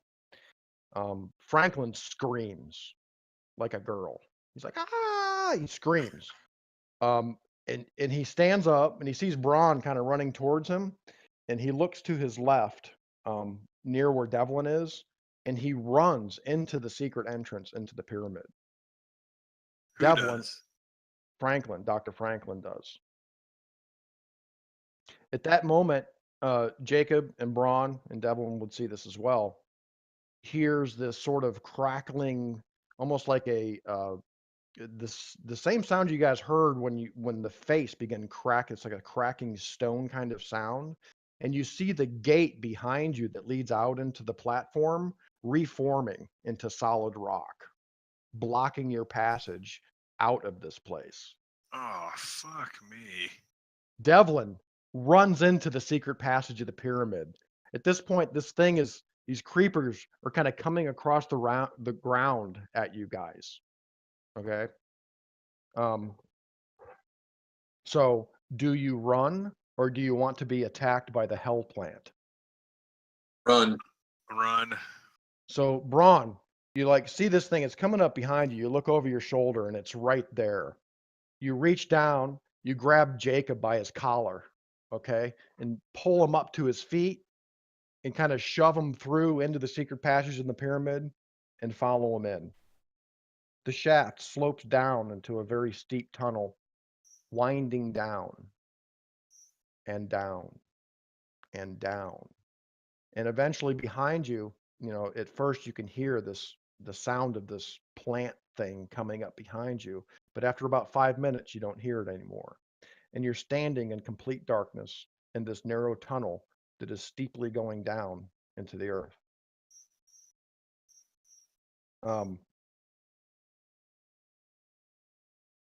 Eventually you slow down and you kind of catch your breath. You guys are in complete darkness. Devlin pulls out a torch and lights it. You're standing in a very dark, narrow passage that continues down as far as you can see. And Devlin's, he says something like, I'm not going back up there. He says, I can't go back up. We can't go back up. Franklin's sitting on the ground and he's just in tears, just sobbing at this point. So you guys decide to continue down this passageway. That's just Eventually, got to first aid me again. I can try first aid on him. go ahead, do it.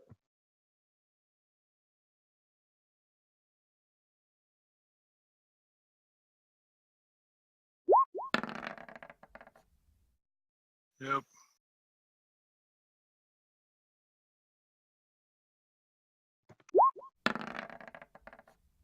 There we go. All right, Franklin finally stops the bleeding. Oops. What happened? Oh, there we go. Hey.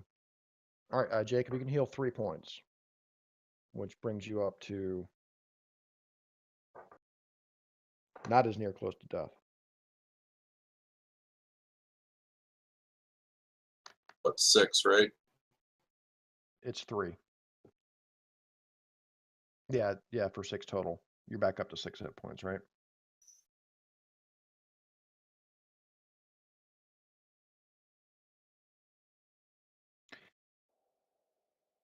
Eventually, after about 20 minutes traveling down this dark passageway, you enter a small chamber about 30 feet square. And around the chamber is a stone shelf, 2 feet thick from top to bottom, and it extends about 6 feet into the room in all directions. In the center of the floor is a well, rimmed with another stone shelf. And peering into the well, you see that it appears to have many usable handholds, as if fashioned by someone. But it stretches down as far as the eye can see. So, you guys stop and discuss this for a moment. There's 2 options. Climb down into this well, which in itself is pretty horrifying, right? Or face the hell plant. So, the obvious choice is to brave the evil well, right? The well's about 5 feet in diameter. And also, you guys noticed that along the stone shelf in this room and on the back wall of the chamber inscribed unusual characters in an unknown tongue. As the party descends into the well, the way is initially pretty easy, climbing down these handholds, although I'm sure it would be pretty difficult for Jacob, who's pretty messed up at this point. As you guys descend down into this well, it just keeps going down and down and down and down and down and down. And eventually you reach a point and you kind of talk to each other a little bit like, this never ends. How far does this go down? And by this time you've been climbing down for 10 minutes. It's almost an impossible task to even imagine, climbing back up. So Devlin is down. He's going first down into the bottom. And after about another 15 minutes, things start getting pretty dire. You guys are getting tired. You're exhausted. You're breathing heavy. You're sweating profusely. Jacob, you get to a point where you honestly just can't go on. And you've really gotten to a point where you've resigned yourself to to die in this dark well, deep beneath the earth. Devlin starts praying. Franklin mutters something under his breath, and Franklin is right below you. You see him look up to you, and Franklin says to you, he says, "Braun, I'm sorry. I'm so sorry." And you see him purposely let go, and he falls. You see his body. You see Franklin disappear into the darkness below you. Yeah, thank God you didn't pick him, Alex. Devlin, he says, "We have to keep going. Jacob, can you make it? Can you make it?" I'll jab myself. I have some morphine in a syringe, man. I'll hit myself with a little of that and push on. All right. I'm serious. I'm like, yes. Okay. So you guys begin climbing down even further, and it just doesn't end. 10 more minutes pass, and you can just really go no further. It's just such slow going now. Braun, you're probably in the best shape out of all these guys at this point. I tie myself off. Can I use like a spike and a rope and like tie myself off so I can like rest? Yeah. That's what I do, man. I'm like, we need to tie ourselves off and rest for a couple minutes. I fucking pull out the rope and the spike and.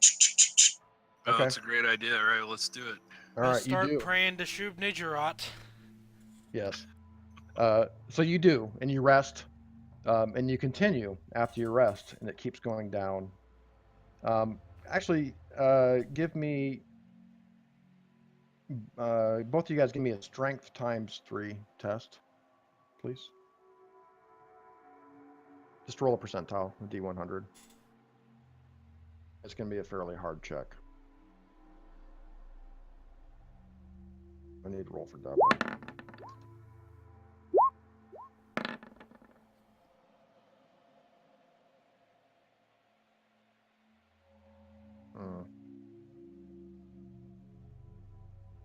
All right, Jacob got an 88. This was got a 32. Jacob, you slip and fall, and the rope catches you. Braun, Jacob falls past you. He is up above you. He falls past you, and he's dangling from the rope beneath you, and you hear him just kind of moaning in pain. Below you, you climb down to him, and he's in pretty bad shape. Give me a strength ×2 check. On a D100? Yes. Ooh, this is going to be a tough one. I'm railroading you right now. These are essentially token checks, but everybody loves rolling. Oh, dice. I made it! Look at that! Okay.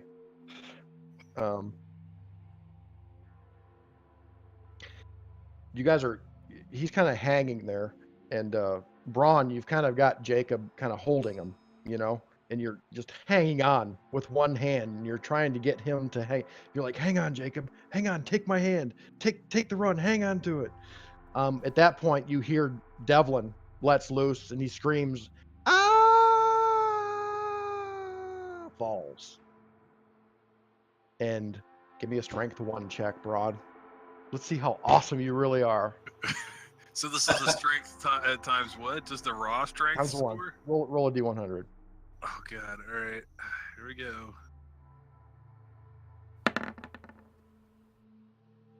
The good times are over. Yeah. The strength has You failed. you just can't hang on anymore. And you slip. You know, it's not like, okay, I'm gonna die now and let go. You actually slip and fall. And shortly thereafter, Jacob, you're kind of hanging onto your rope with one hand. You're hanging onto one of the rungs with the other. You feel the rope give way, comes loose from up above, and you're looking at your hand like this, and you're holding your chest like this, and you look and you see the rung disappear on the wall, and you have nothing to hang on to. And Like all it of you, slides into the sheer cliff, it or it just just vanishes. it's not there anymore. And the fall seems to stretch on into infinity. And the force of the acceleration, the stench of death, and the terror of the situation cause you all to lapse into unconsciousness.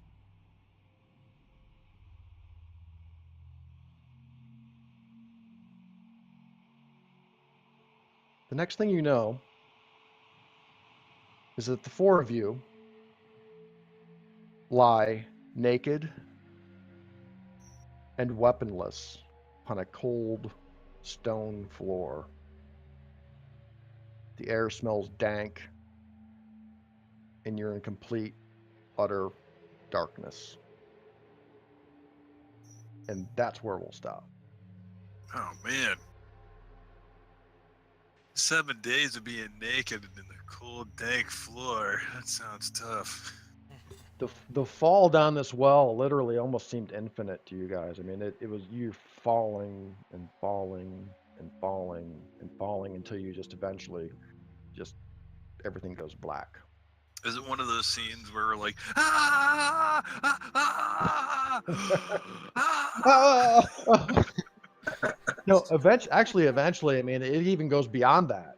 Eventually, you're just so exhausted and terrified that you can't even scream anymore, and you just find yourself Falling in total almost, darkness and silence. yeah, almost just sort of an apathetic fall into infinity, literally. And you just, there's nothing you can do. And maybe even like like they say, your life flashes before your eyes, before that moment of unconsciousness, and you find yourself naked with your companions, just lying on this cold stone floor in complete and utter darkness. And it's Eusephus, Jacob, and It's Eusephus, Jacob, Dr. Devlin and Franklin, Devlin and and Devlin. Franklin. Stuart, Okay. Stuart Devlin, the four of you. Man, who knew that Franklin would make the right choice? How about that? Fucker saved all his strength. Yeah. He was the only one that voluntarily let go of the rung, though, which says something. Yeah, They really yeah, do. for sure. All right, fellas. Until next time. Yeah. All right, awesome. All right. That was awesome. Except for the That was a lot death of of fun. Colonel. Well, like I said, man, I think that was an appropriately dramatic death for Colonel Percy Fawcett. Yeah. He was a lot of fun to play. Yeah. Morgan was a lot of fun to play too. He Morgan. he was well, He's a confused Shuggoth. yeah. Like, I genuinely thought that you pulled off that whole thing pretty well. I mean, knowing Yeah. that he was going to betray and kill the party at some point. Yeah. He was on a mission. He was definitely on a mission. And I tried to give that impression. I mean, you got the impression like Oh, this yeah. guy, right? Yeah, this guy needs to And- find Morgan. Yeah, or, was- Williamson. Yeah, and towards the end, I mean, obviously, he genuinely didn't seem to really know what happened to Williamson or anything like that. Yeah. But at the end, he certainly was very focused and dead set on finding an entrance into the main structure. Mhm. And who knows why or what everything was really about. But I can tell you that whatever you may think, even out of game or whatever. I mean, you guys are calling him a Shoggoth. You really kind of more get the impression that whatever this thing, this hell plant was, it's not Morgan. It's something else. Right. Yeah. Something that was inside of him, probably, or Right. something like that. Germinating. Yeah, something like that. So, sweet dreams, fellas. Right. Yeah. That was Thanks. an awesome session, dude. I'll have chills once again. Great and gaming. Yeah. I'll pass out in the abyss. Thanks Yeah. everyone for playing. That was a lot of fun. Yeah. So these next few sessions are going to be